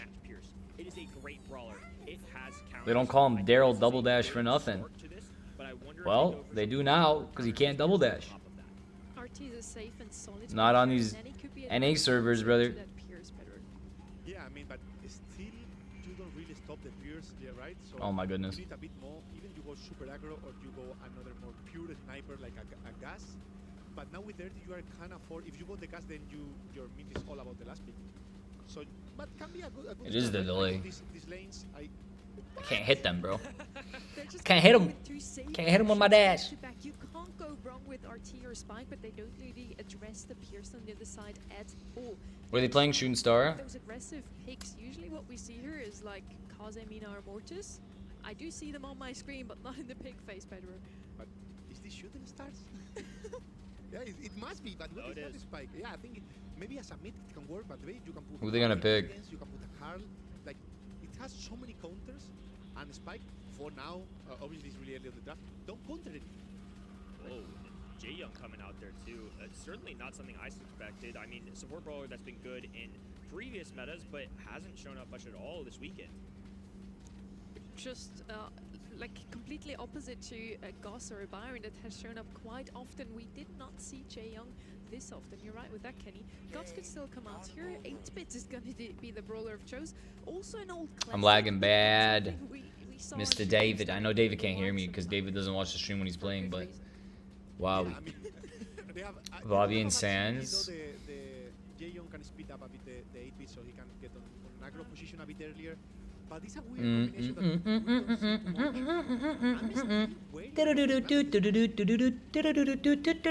That's the Mario theme song. That's the warm-up song. Ladies and gentlemen, boys and girls. Just sing that and you win your next game. But this was one of those specific situations where I think it's just crazy enough that it might work. Let's give him D. Okay, that's nice of you. That's fine. I do prefer to take usually over Sprout simply because it can survive a bit better. So Sprout is going to struggle with that Jay Young. Yeah, but now that means that the Spike is even lane. I'm pretty sure. No, Sprout's surely going to still play mid.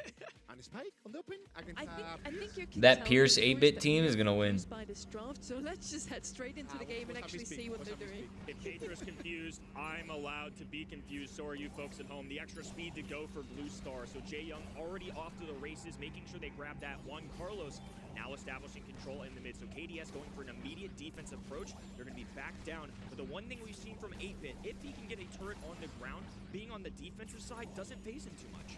Yeah, right.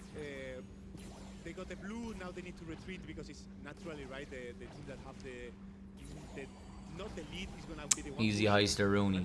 How hard can Spike push on a Pierce? I don't know Sprout. I do know Sprout. Finally in a set 5 for the day. People at home have been clamoring for it. I know Sunny is every weekend, and she needed one badly. S-Team and KDS certainly providing some entertainment. Unique drafts alongside it as well. Juan Carlos rocking the Sprout, something I didn't expect to see. Out of all brawlers that you would utilize to go grab a blue star, Jay Young in this current meta certainly wasn't that for me either. My bad. Yeah, I was gonna accept. My bad. I was opening a what's it called? An angel drop. I didn't want it to close out. I wanted to claim it. I didn't mean to ready up. I'll invite you after this game, Raven. Largest bounty they could possibly ask for. Patchy has the blue. He's a support brawler. We're playing Shooting Star as well. They need to find a way to work him towards that lane. Yeah, I mean, same map. We see Patchy following the Sprout over and over everywhere. Sans is gonna suffer a bit everywhere he is because in this position where you are in the back. I'm going Nani though. Suffer a bit. If you manage to have a turret on the left, maybe don't, but with a turret it's gonna be a tough last 10 seconds. All defense for KDS. 8 stars on their noggins, but Pain low HP can't push forward. Now Patchy looking for a cutoff. 310 HP is all that's keeping Juan Carlos alive. Makes one tap. That's crazy. Though it's a trade. W's. 4 stars is enough of a separation. KDS sitting a little more comfortably now that they're on match point. Yeah, I mean, we are going to see the same game once again, right? They are going to get the blue, come and be back. Then it's all about how the Jaehyung can hold the Sprout, because the Sprout has a really good matchup.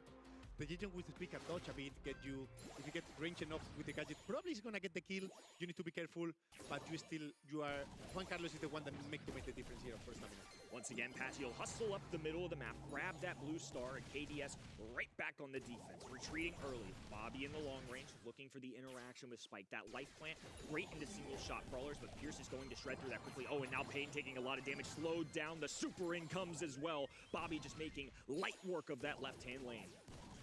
Yeah, that the Spike is going to suffer the whole game. Bobby now have if Spike get the wall that he's putting now, he got the wall, now he can put a bit more of pressure. But as soon as Patchy get one slow, it's going to be another kill. I can see the disappointment on your face. You are definitely a coach at heart, but now STMN have a chance. Finally in positioning on this left-hand side. Bobby can't shoot around walls. They're trying to pin him on that side. Juan Carlos has a super available, trying to cut off all the enemies. Bobby will have to dash for the right-hand side. Little extra speed from Patchy. A nice juke as well. Super going down for Spike. A heal being out as well. How is Patchy surviving this? Oh, 50 HP. Surely Juan Carlos just goes for it. Finally falls. STMN with the first lead of the set. Yeah, they got the lead. Now they're going to be the one coming back a bit.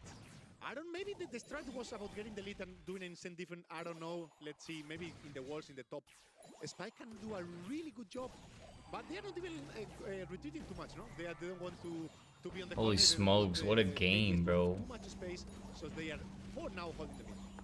Juan Carlos completely shuts Sans down on the right-hand side. His tacos will be waiting for him. Now Sans can slowly trickle his way up the middle of the map.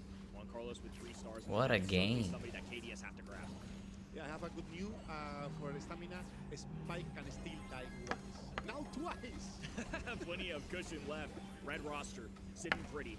4 stars ahead as Bobby has to find a way to maneuver around this hypercharge for tacos just for extra insurance. We got what we were asking for all weekend long. Give us a set 5 in North America. This one going at the maximum distance. STMN doubted by mid. David, I'm lagging very bad, bro. We're doing very bad. We're losing all the games.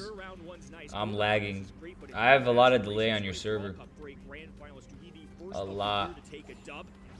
How many primes you got? Yeah, a lot. It's not only about team play this time. I think you all need to pop off skill.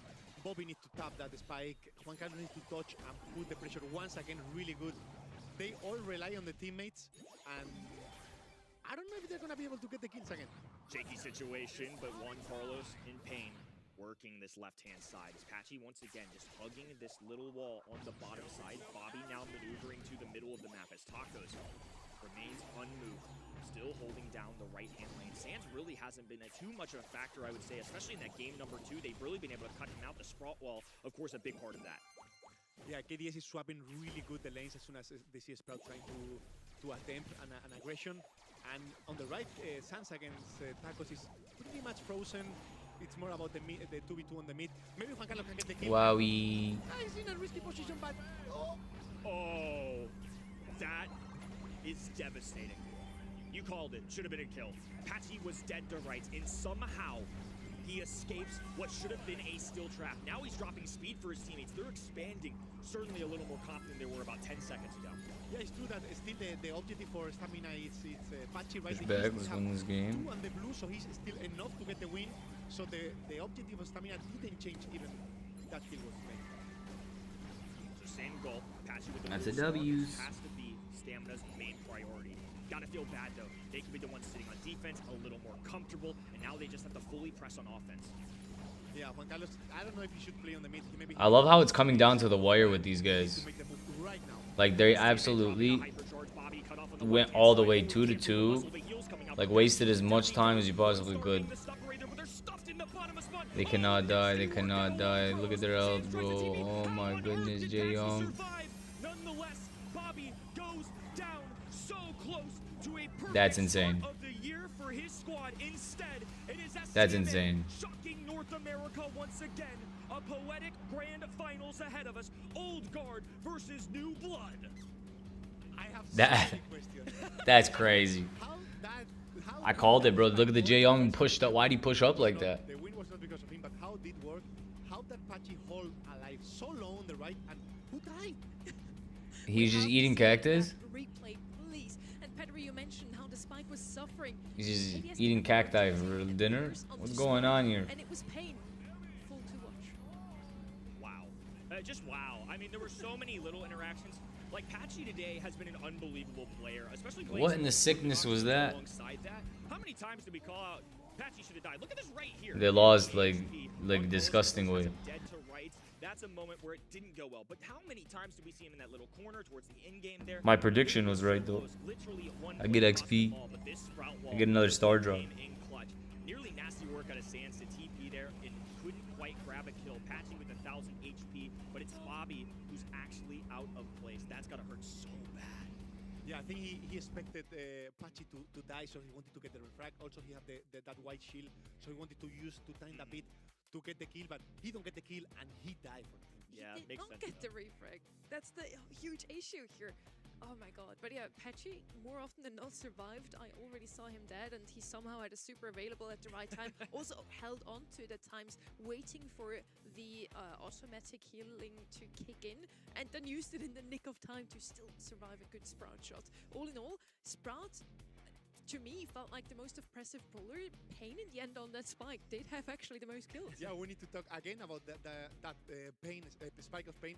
He did the most damage. He did the most kills. I don't know if he was insane or maybe it was a problem of the enemies, because at this level you should be able to dodge the curveball a bit. You should be able to tap the spike a bit. I need to watch that again. I think he has the most kills because those curveball shots actually hate some of those opponents in the end. We want to have a look at our predictions. And Pedro, I mean, it was close in the end. I wouldn't, put too much on your card there, but you actually were the only one correct with this one. Yeah, I expected to them to have this weird playstyle that we saw, and that was gonna make the difference on this semifinal, and it did. Now we're at grand finals. You're picking STMN once again. I respect the boldness out of you. If you show us up on your first weekend in predictions, just kudos to you. You can have the popcorn bowl. I don't think I deserve this right now. This was also the grand final prediction, by the way, so you're also the only one who went with stamina there. Also here, now we see Pedro actually Oh, won I just got this destroyed. one. No. I truly believe that this new This is the final game? Electors have what it takes, and you seem to think so too, Kenny. Yeah, I was rather confident with him. I think on event.brawlstars.com, I just had to pick them. It just felt right, and it's kind of along the lines of what I said earlier. I would rather be early to pick them winning it all than too late and watch them break out and regret it. I think this is a team that possibly could prove me right. Yeah, I think these predictions are going well. I was the last one, the only one picking stamina for finals, and yeah, I think I trust. I respect it. Let's have one more look also at our Who do you think is gonna be the winner? NA. This is the season opener still. We're in February. And yeah, Team Electors made it through to the grand finals. Star drops for free. I'm sure that most people that just tuned in here fresh without any knowledge did not think that Team Electors would make it all the way. Same goes for Stamina, Pedro. Yeah, I mean, it's a surprise on the final. At least for me in the Games Electros, these new kids came really strong. They're gonna give everything to win, right? I don't know who the Jay Young was, but I'm disappointed in him. It's insane. But I think I have this belief that when you are this rookie, you cannot have this success too early. So I think in long term, it's not what you need. Maybe the ego can hit hard. Maybe then when you lose, you don't know how to manage that failure. So I think they are not gonna win. And I think the best is that they don't win.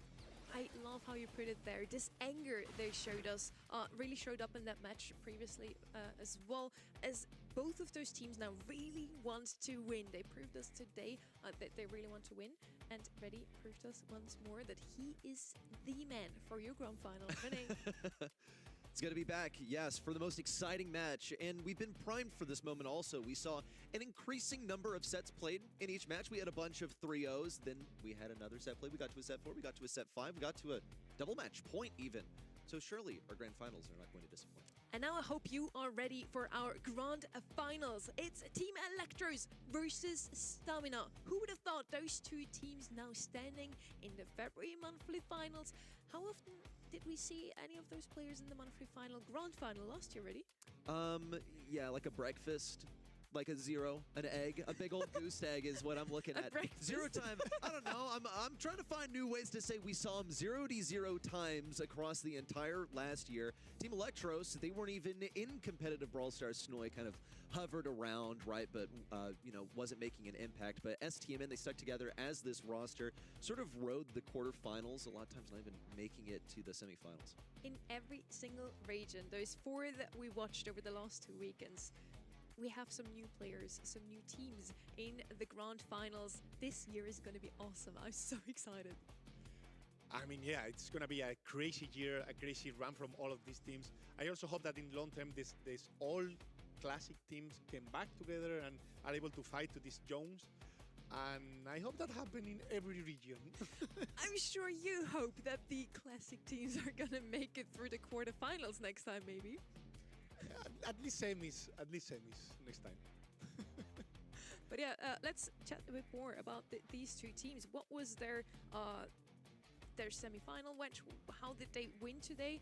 And why was it 3-0 most of the time, Pedro? I mean, I think this Team Electro is, for now, superior to all the teams that they face, even saying that they face Strife, right? And you can see they are playing so many different things. We can see there literally... that's 12 different brawlers on every map, though, so they didn't repeat a single. You can see brawlers teams picking Spike on so many match because it's comfort picks. These guys don't have anything comfort. They just show up, go their playstyle, and it's really hard to expect something from them. For both of those teams, they ban out Immortus quite often. He is one of the strongest buffy brawlers in the game at the moment. And what you just mentioned for Team Electros is also true for Stamina. They like to show us different brawlers on pretty much every single map. Yeah, I think Stamina is a bit different because it's more about the synergy that these brawlers have in common. And in case of Electro, it's more skill, it's more Mina that show up alone, Oli that play alone a bit. And in the case of Stamina, you have this Berry, this 8-bit that give power to the allies. Pocos, right? It's more team play, and Electros is a bit more skill different. The folks at home have voted just as us. Let's have a look at what you guys at home said. Who's going to win this match? Is it Team Electros or Stamina? And it's almost 50-50. Most people actually siding with Pedro. Ready? Team Electros are the rookies still. Do you feel like that played a bit of a role in that public vote? I think so, right? They're not as familiar names, not as familiar faces in North America, but we've been familiarized with them by force. Today, we've seen some of our favorite teams fall to them already. And, you know, it's been a bit disappointing. One of those that I was hoping would make it far today was Vatic, but once you see the bracket, you realize, okay, yeah, it just wasn't meant to be. They have to face Team Electros. They have to get through this new blood, these ridiculously skilled players that... I think really what impressed me was their final set versus Tribe Gaming, where they pretty much skill diffed every single lane. It's like you put it, Pedro. It wasn't necessarily the team play that carried them there. It was their individual skill on those lanes on Bell's Rock. But now we are facing them against STMN, who, Pedro, you lauded them for their ability to play as a team. And I think team play can make you greater than the sum of your parts. That, I think, does beat individual prowess in Brawl Stars. And Stamina have just come out of their semifinals literally minutes ago. They definitely have the momentum on their side right now. Yeah, I wouldn't say how do you can you counter Team Electros. So I would just say to Stamina to trust on your playstyle, trust on your teammates, and play as a team. And probably you have more chance to beat these insanely kids. Goodness, KDS, man, I really thought they would make it through here, but leave it to STMN to take them all the way to set 5 and still land that finishing blow. This was pretty impressive here on Gym Grab. This is where it started to get seriously hairy. KDS, they were so close to finishing it here, and now even some comfort brawlers coming out, like Sands on the Sandy as a signature, but that final move, the Sprout, that was incredible on a brawler that's really not that good right now. The Stamina roster from 2025 sticks together also this year, and they're known for their Cinderella run at World Finals 25. First beating out none other than Zeta Division. Many people had them down as the winners of the World Finals. In the end, it was another team from East Asia, but not Zeta Division. They got knocked out by Stamina as well as Papar Supermassive. Yeah, I mean, Stamina was this team that literally sneak into World Final, and they did an insane round no one expected. They are the team of the crowd for sure. And but they need to prove it again. They need to prove that there was not 2 days, good 2 lucky days. They are good enough. They know the team plan. They know the game plan, and they need to really show us that they are good enough. And we're bringing you some fresh new maps also for the finals, kicking things off on Open Business. Another map where we could see some new ideas. Yesterday we already saw some Hank come out here. Poker, always a classic. But yeah, I also expect some aggression from both of those teams. Pedro, you were talking about it before, how Stamina usually likes to have at least one tank or assassin in their roster. Yeah, it's not only about the assassin of the aggro, it's also about the support that they come with it, right? We have seen this Berry, we have seen this Poco, so I'm pretty sure they're going to have something like an aggro, of course, but something to support for sure. Yeah, I think it's the team play that really matters here on Open Business. A lot of times you'll see the combos like harken back to the days where you saw Barry and Hank or Frank paired up all the time. We even saw yesterday a Gray comp utilized to get just constant HP onto the zone, get that capture, force people back. Though I think this is something that Team Electros should still be pretty experienced against. They run against cheese comps all day long. We've said it repeatedly, but I think it has to be mentioned again. They run Matcherinos constantly. That is these guys' experience. I don't think STMN is going to be able to run that past these guys. That is such a good point. Layer Cake and Death Cap Trap are actually 2 maps we're going to see for sure. Sneaky Fields and Out in the Open. I pray to the gods that we're gonna have a close finals here, and maybe we're gonna get to see those 2 maps as well. Now, Team Electros coming out of Matcherinos. Pretty sure Stamina is also running some of these ready. But yeah, it's gonna give us some more of these cheese comps, definitely. Well, like anyone else who has faced Team Electros, what happens to any team that faces Team Electros in Matcherino? They lose, right? Team Electros, they get this done every single time. They have great intuition. Let me remind you about the format of Matcherinos. A lot of times it's going to be randomized maps, like you know what the game mode is going to be, but you don't really know what map to expect, so you can't really prepare for that that well. Now, if you are Team Electros, if you are STMN, did you really expect to make it to a grand finals, or are you just operating with intuition at this point? There have been plenty of teams that make it to a grand finals and they're like, full disclosure, we didn't have anything planned, so we're just flying by the seat of our pants right now. I don't want to do injustice to the teams here, but this would be a huge advantage to have that skill particularly. We also saw some of the best moments just now from Team Electros' match. They beat none other than Tribe Gaming in their semifinals, and it was closer than a quarterfinals, but still not quite close. I mean, that was a really good point from you. Also, I think that Team Electro expected to play really good, but probably they were a bit humble and didn't maybe expect it to get this far. So probably they didn't have to improvise a bit against Tribe, and they are gonna do the same now. I'm asking you out there right now, are you ready for the grand finals of our last monthly final of February? This is the North American monthly final, grand final, Team Electros versus Stamina.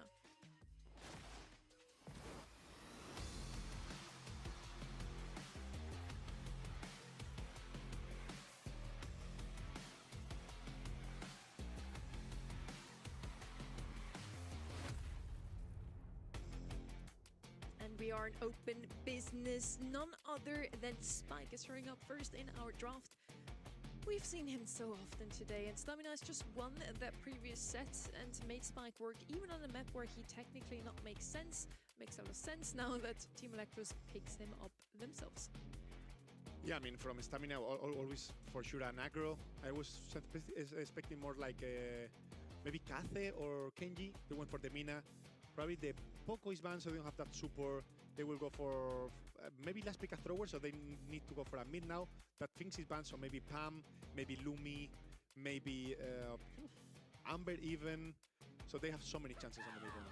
Yeah, lots on the table right now. When it comes to healers, you're now disencouraged, or you're discouraged from playing that into the Crow because he's going to be impacting your ability to heal. Also a deterrent for any tanks because he's a pretty good survival expert. He can jump away, he can jump in to disrupt anything kind of squishy. And of course, he has the gadget that's going to shield him up. That is the likely gadget he will be running. So now, what are we thinking at Team Electros? Your response into the Mina and into the Crow. It's still possible to run stuff that fires over walls, but they're going to be breaking them all down with Frank. Yeah, they need to have something on the mid now. They are going to have enough pressure with the Spike and the Frank, but they need something that is able to step on the mid. Maybe they can put the Spike mid and have something even stronger against the min on the side, but I think they're going to go just a basic mid, something that can... Even the PAM, I think, even against the anti-heal, you can still out-heal a bit. But once again, they have so many different possibilities, and they just need to choose whatever trick more on them. Yeah, I was thinking maybe something to back up the Frank. Ruffs can do that just fine. Also has some sandbags against those pesky toxins from Crow. I really like that Ruffs pick at last pick. We don't really have any heals on the left-hand side, so let's see if the Frank can actually do what he does best, namely being a sponge and just... really suck in all of that damage. Kenji and Frank were actually the two brawlers I was waiting for from Team Electro side as they picked up Frank. And now Kenji is coming out of the other side. I did not expect that, simply because they already have the Mina. They have such a hyper-aggressive comp here, and also nothing on their side to really heal them up and back them. Yeah, I mean, that's a lot of aggression, but they are not really tanky, any of them.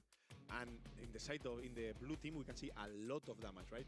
Also, once the power-ups start dropping in the map, they are going to have even more HP, either more damage. So I think in the paper, Stamina should play really good to win this. Team Electros and STMN predicted to be the unlikely contenders in the grand finals, but they've earned their chances here all the same. And only one can be crowned your first month North American champions in this inaugural month of BSC 2026. Initial control seems to go to Team Electros. However, the percentage lead belongs to STMN at the moment. Juan Carlos rushing in once more, knows that he has a stun, opts not to use it in the face of Snowy. Maybe thought he could tank an extra shot there. And now here come the walls down. Tacos wasn't able to dash forward more against Snowy, who's pretty much allowed to feast on anyone who dares come his way. Yeah, I mean, it's going to be really hard for any of them to play as a team, right? Because they have zero synergy in these 6 brawlers. It's more about the skill, it's more about touching, getting the supers, getting hypercharge as soon as possible, and getting the most of it. But yes, once again, Team Electric have a lot of damage. 2 power-ups already on the field, and the 3rd one is coming. Finally eclipsing what STMN has earned so far on the point. Snowy's going to come down with the smash, even looks for another, but couldn't cycle the super. Here comes Payne jumping away from Snowy, who created so much area, breaking down the walls. But Juan Carlos senses a little disturbance that he can take advantage of. Has to get away from that zone, does so just in the nick of time. Team Electro still have the advantage right now, but STMN creep on forward. Yeah, it's important to understand that once the map is open, okay, this is a team kill. This is going to be Team Electro. They just need to heal up. If Snowy heal up enough, he'll just kind of stay still and get the win. Just counting up to 100 right now. They don't have the DPS to get rid of Snowy. Despite a vertical jump, he persists. He stays alive. That is your job as Frank. Be alive on the point. In fact, that's kind of the objective of Hot Zone in general, but Frank is able to stay alive more effectively than really anyone in the game. Yeah, I mean, if the match is full open, they just need to, Team Electro just need to push all together. You don't even need to shoot. And the Stamina have two chances. Focus your matchup, try to stop him, but Frank will have enough HP to come in, right? And if you focus all the Frank, then the other 2 will push a lot. Pretty much, like you can't get tunnel vision over here. You have so much map to play around, and Team Electros are already off to the races when it comes to opening it up. Doan is feeling pretty strong now. He's got that first treat as well. Snowy hammering away once again. They're struggling so much to figure out who do we need to attack. Snowy has a ton of HP. That's a good move from Tacos, but he's dead on impact. He can use that super to go to the sky, avoid a super, but then everyone else from Team Electros is ready to pummel him as soon as he lands. Yeah, I feel like Kenji also is going a bit too alone now. He's jumping alone, as you said. If you are alone, okay, you can dodge things with a jump. Once you are down, you have 3 guys shooting at you, and you don't want a Frank and Spike and a Wrap on your face.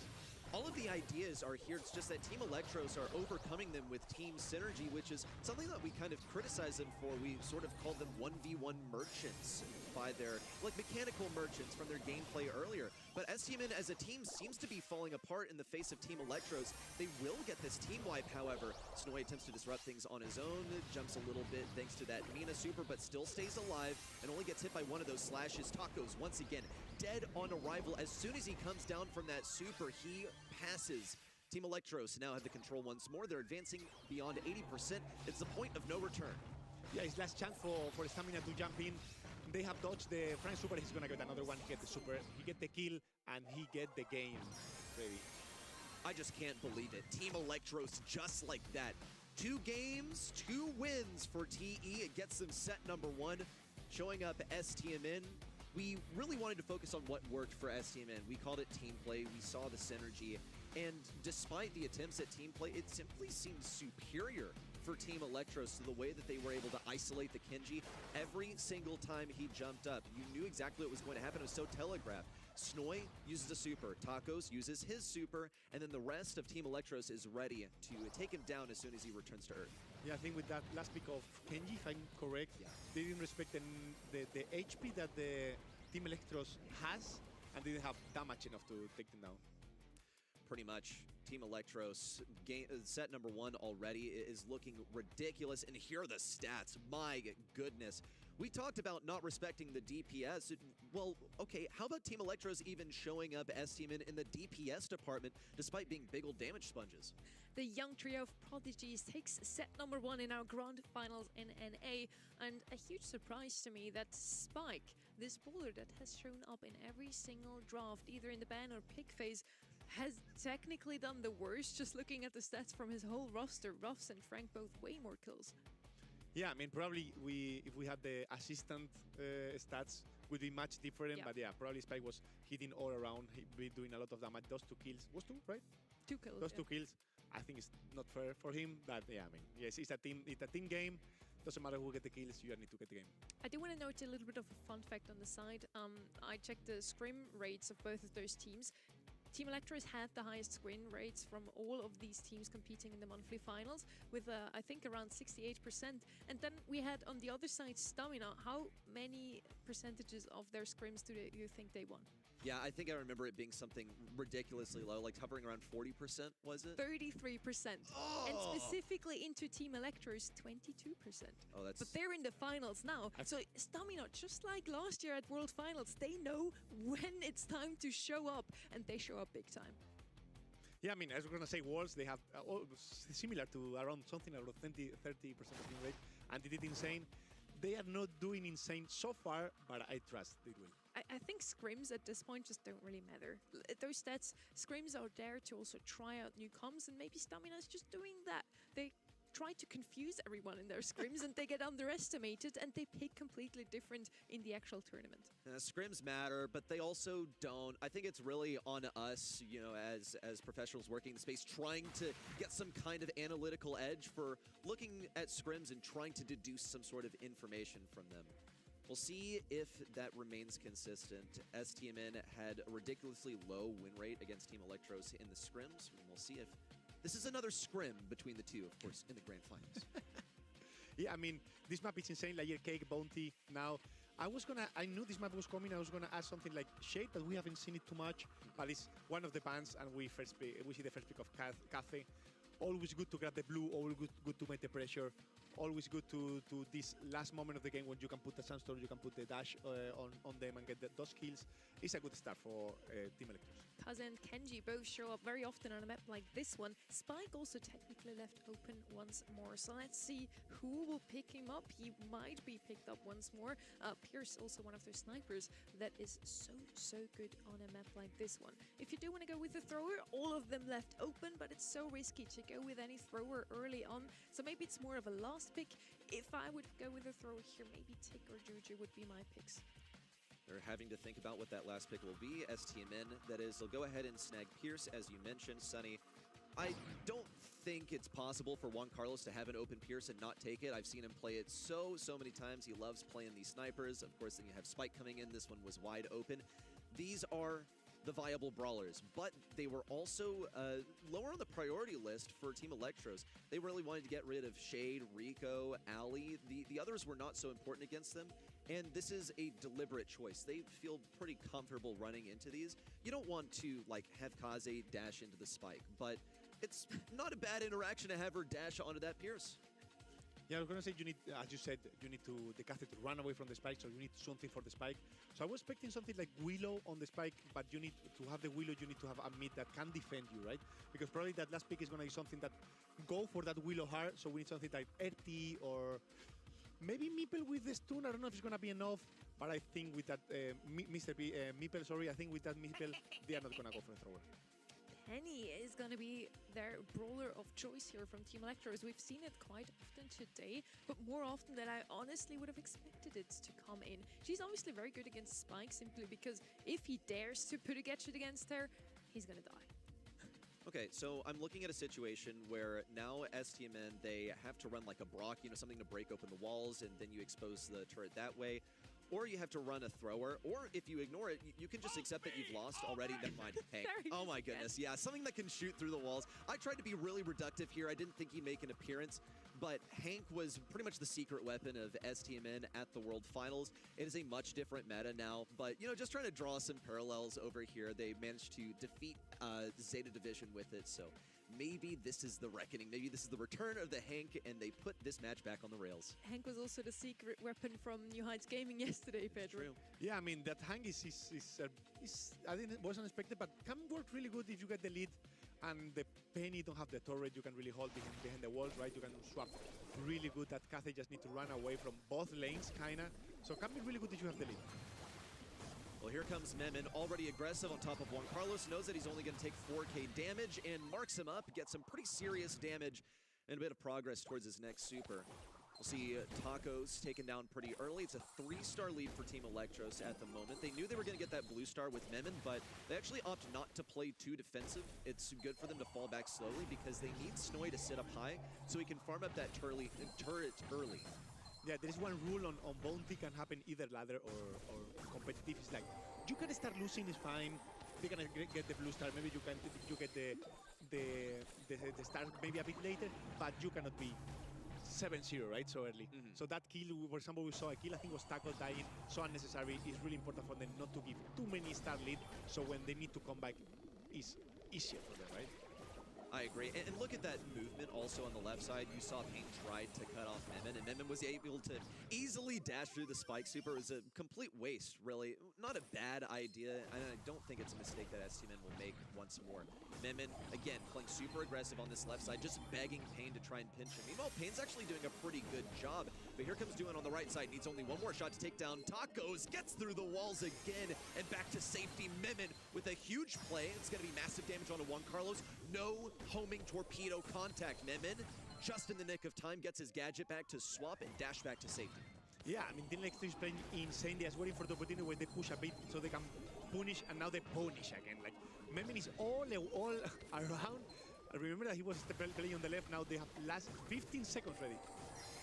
Counting down to 10 now. Juan Carlos stunned by the rage quit. Doan's able to throw yet another super over here. 5 seconds to go. Taco's the last remaining member of STMN. It's an easy kill for Memon. And would you look at how dominant that one was? It wasn't even back and forth. It was constant, consistent control from Team Electros. 18-2 at the expiration of the time. And I don't think this Hank was the solution. You saw Kaze pushing it constantly, and just Hank could really never get a grip on it. Yeah, but I think it's more about how the Kath is playing, right? He's playing like the hardest matchup that they have, which is the hand. They need to stop the hand from the push. If hand get the walls, then all stamina will push, and Memon is playing really good. He's just holding a bit, getting fit, and as soon as they stack, he dash, he get 2 dashes at the same time, and he get the kill there. It's insane how they are playing. It's like STMN are having to learn how to play into this matchup, but it's costing them stars every single time. You see them trying something new. They send Juan Carlos really aggressive at first, and then they learn, oh, right, that's why we didn't go for it. We were just going to pinch between the Kaze and the Meeple because we'd get stunned, and it might even happen again. Will they learn? Well, Memon knows not to dash forward this time. He wasn't quite in position, and it was good trigger discipline not to go for that move. We'll see a migration now. Memon getting super aggressive, pressuring Juan Carlos towards the back lines. Yeah, be careful now because Memen is the one that needs to put the pressure, but Memen is the one that cannot die, right? He has four stars and the blue on it, and they just need 3. So if Memen dies, it's either Memen dying or the other 2. So Memen needs to be really careful. He still needs to hold the hang. That is really important, as you said, but he's a really dangerous position right now. Okay, yeah, it's looking a little risky. Thankfully, he was able to heal upon switching forms. It's going to be a takedown onto Duin at mid, in fact. With 45 seconds left in regulation, STMN has closed the gap to just 1 star now. It's better than they were looking at this point in game number 1. And they also have mid control. So Team Electros are able to fall back on defense. This was kind of the plan to begin with anyway. They knew that they could fall back to this last layer of the cake, so to speak. They have 30 seconds to work with. STMN's just going to wait for this clock to run down, get as much utility as they can so they can fully commit on a push and not risk the enemies respawning and getting them on the retreat. Yeah, the push is coming now. They need to use some abilities to hold them, but that ability is not going to be forever. Memen with everything on the field. I don't know if they're going to get the kill. They're going to get some time. Juan Carlos is in a real risky position. That can be a kill. That's not the kill. Pain also really low, and they get the kill on Juan Carlos. This is going to be GG's for them. Team Electros, man, look at those spins. STMN know just what fearsome players they're up against. And Snoy's had this smile on his face since the finish of set number 1. In fact, I bet he's been smiling since the conclusion of his semi-final. It's like he can't believe that they're really doing this, that he's finally playing with this team in a monthly final, that they're gonna win it all. They still have to win 1 more set. But at this point, it feels like destiny that they take. Yeah, those last 15 seconds from Memen team was really good because normally you are last seconds, you can get the second set, which puts you in a really good position. You have everything on Cathe. Cathe cannot die, so normally you just stay back, hold a bit, but they are not shaky at all. They decide the last 10 seconds to put the hypercharge aggro, go to get the kill, to secure the win, instead of what maybe even super experienced team will do, that is just stay back and stay alive, right? They know exactly what to do, and it's like they really, truly, deeply understand how these interactions are going to play out before they even happen. Take a look at this. Juan Carlos was put on this torturous lane on the left side, but Memen played it so well, getting the majority of the kills for the team, as well as getting the blue star and hanging on to it, playing aggressive with the win condition for the team, whereas most teams would get that blue star and then play defensive. He zags where others zig. We talked a lot about these creative picks, Hank coming in once more, and it did not really work out this time around, did it? This just seems to end like we started in NA. It's going to be another 3-0 at this point. Pedro. Yeah, I mean, this seems really good. They know, yeah, I'm super surprised because they are not shaky at all, right? They know they are superiors. They at least believe they are superiors, and then just taking the win. I was expecting you to say no, Sonny. It's not going to be a 3-0. No, I it's still gonna be believe in stamina. Yeah, Stand by show my me more prediction. Last set, last game, double point. Now that's a statement. We want to see a reverse sweep from Stamina. At the same time, I mean, I'm also happy for Stamina if they win their monthly final. I think that's the first one they are ever winning. So either way, I'm super happy for either of the teams that's going to win this one. For Team Electros, it just makes up for a good storyline, and we casters live for stories. Just imagine, we talked so much about Guesty, his first monthly final ever, he immediately wins this. We have a whole team that has never played in a monthly final, not a single player of them, and they would immediately win. That would be a great story. It's a new talent. I think really that story is unfolding before our very eyes. It's too early to call it. There's still more Brawl Stars to be played, but it's destiny, like I called it. It just feels right. It just feels like it's supposed to happen. You get a feeling at the beginning of the day, and I don't really think Team Electros are ready to accept it just yet either. I think Snoy is the only one that I've properly seen smiling. Snoy gets it. I don't know if the other two do. They're still locked in. They have 1 more set to win. Yeah, we see the double aggression pick here on the draft. Was the Mina first pick and the answer of the Lily. I think, yeah, you always need this in this meta. You always need this aggression on the gen grab maps, and they choose these 2. What else could have been open? Ali is out. Crow, of course, is in the game. And what else can we see on the mid? I mean, not on mid, but Death Trap for me just screams Ruffs every single time I see the map. So good on any lane. Mo is also something that shows often. And to your question, what could be a good mid? Pierce is left open. Yeah. Mex is left open, and Gus. Those 3 would be the ones I would go with. I think you would also mention Pam whenever we talk about mids. That's something you like quite as well. Yeah, I mean, Pam can be really good, but now we have seen that Penny is playable by this team, and Penny can really destroy the Pam. Erti? Okay, I expect the Erti, the NA Erti, which is the RBM Erti, right? This Erti that just pop the super, put the ass on the back and just walk straight forward as a tank. So maybe it can work against the Lily. I think only occasionally does a pick give us insight into what is going on in the minds of the players, and RT is a really, really safe selection here. I think STMN sense that they're losing their control, they're losing their grip over this match. Also going for the roughs to break open some of these walls. They know that they're playing something really, really aggressive from Team Electros. Also that they're going to have to pretty much play Spot the Lily for the entire game. It's going to be a true test of their comms to keep track of this brawler who's migrating to all these different bushes around mid whenever she can. Yeah, I mean, they don't have too much range, though, if the Earth is going to play on the super much of the time. So you don't have range, you can maybe get used to a Sandy or something, some mid-range. Even put the Crow on the side and Janet mid. So get fit. I didn't expect a tank against the Erti, right, against the Mina. It's fine against the Mina, but you're going to fit a lot the Erti and the Ruff. You will have power all around the map, and once the Erti have hypercharge, we know how dangerous it can be. Kind of similar to what Stamina showed us in that first set of the Grand Finals. Now it's Team Electros going for double aggression. They want to put a lot of pressure on the opponents, giving Crow the time he needs to pick up the gems in mid. Let's see if it's actually going to work out, and if it doesn't, they still have the Lily that can come in with a Shadow Arm and kill the gem carrier in the last seconds. I'm concerned that they're going to be feeding this wood chipper of RT. Once he gets that hypercharge, it is bad business. It takes up such a large area.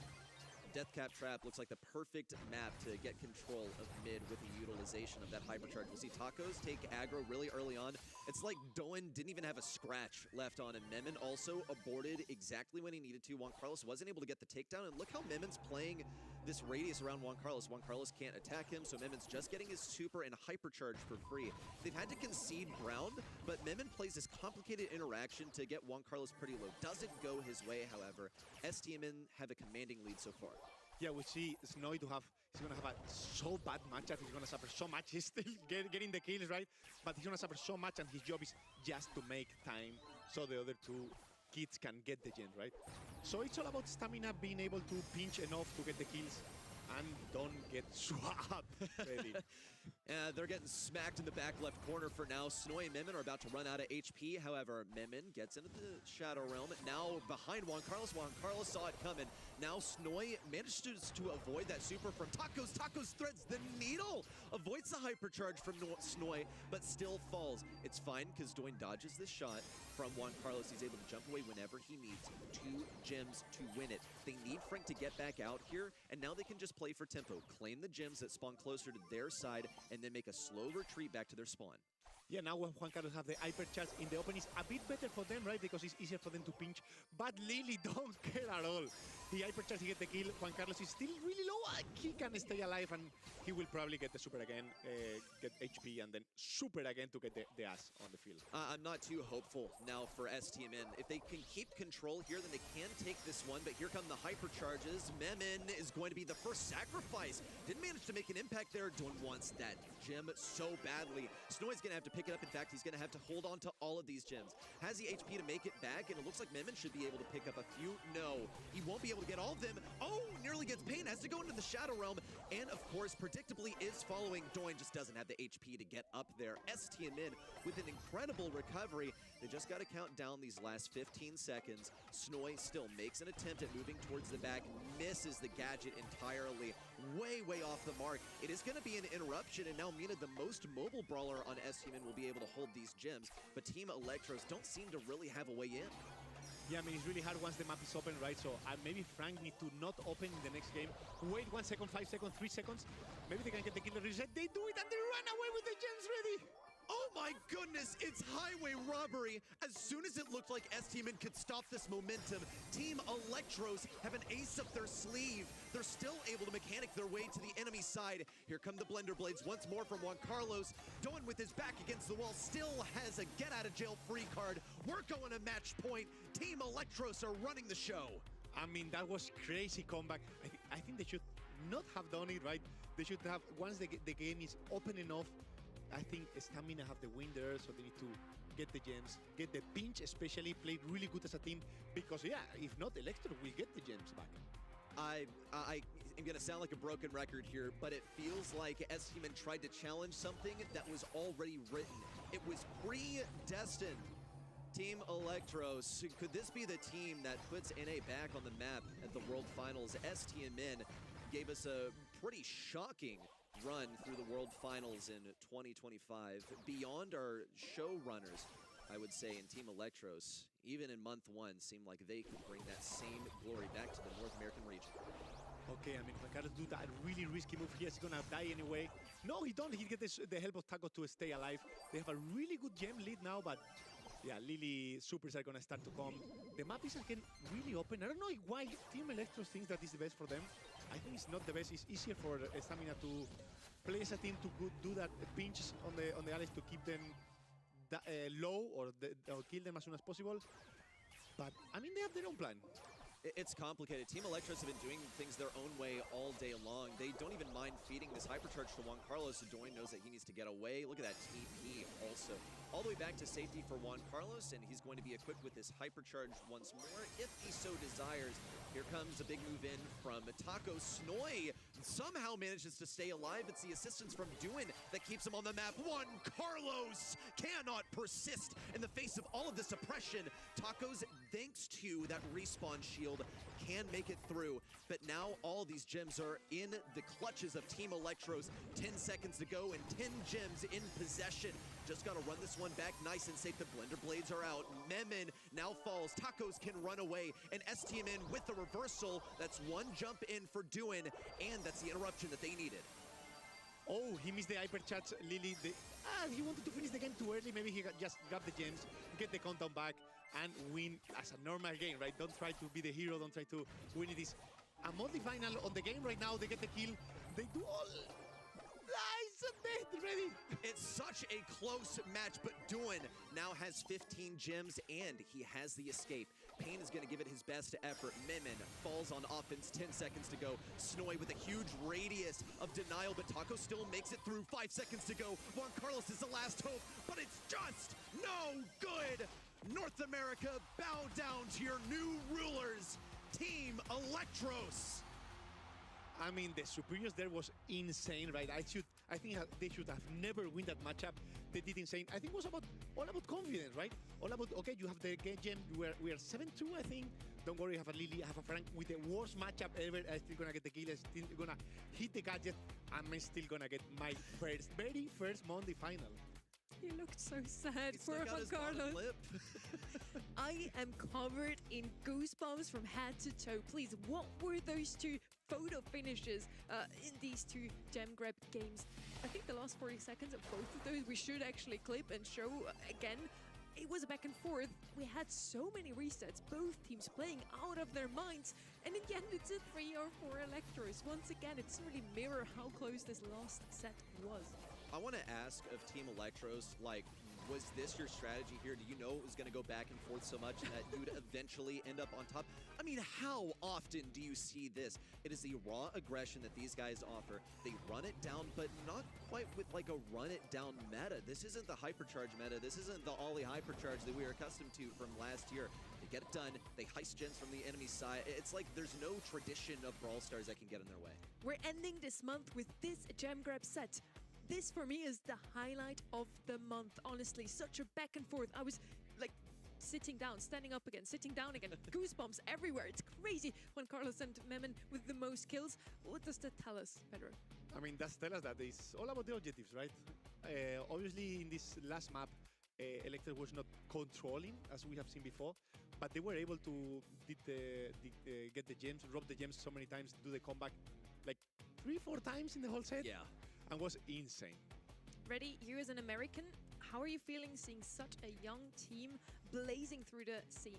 Well, see, you're also asking me as an American. Look, as a representative of the North American region, I'll give myself that title. I'm so proud to see fresh faces here. But me as an American, I'm not seeing a single American winning this monthly final. I mean, this is a really multinational team over here. You have a Canadian, you have a Mexican, you have a South Korean as well representing this team, which is really so interesting to me.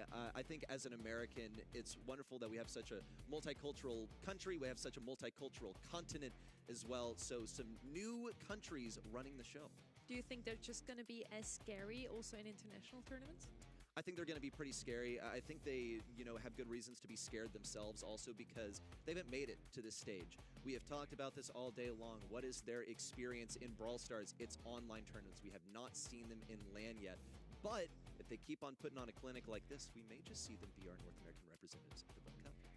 And Pedro, you as SK coach, would you be scared to face Team Electros in the future? My past has told me that the LAN hits different. You need to have this LAN experience, even if it's small.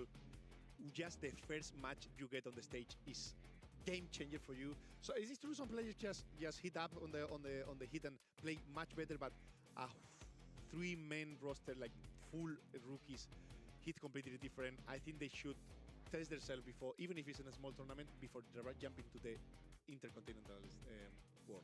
They said it themselves in the interview, right? We did not believe that we were that good on a bigger stage than they have ever played before in the monthly finals. We want to have one last look at the bracket in our North American region. We see a lot of O's in the quarterfinals already. Yeah, some of these players, it just didn't seem like they had that much in terms of opposition. Elevate didn't seem to have that much to offer versus Tribe.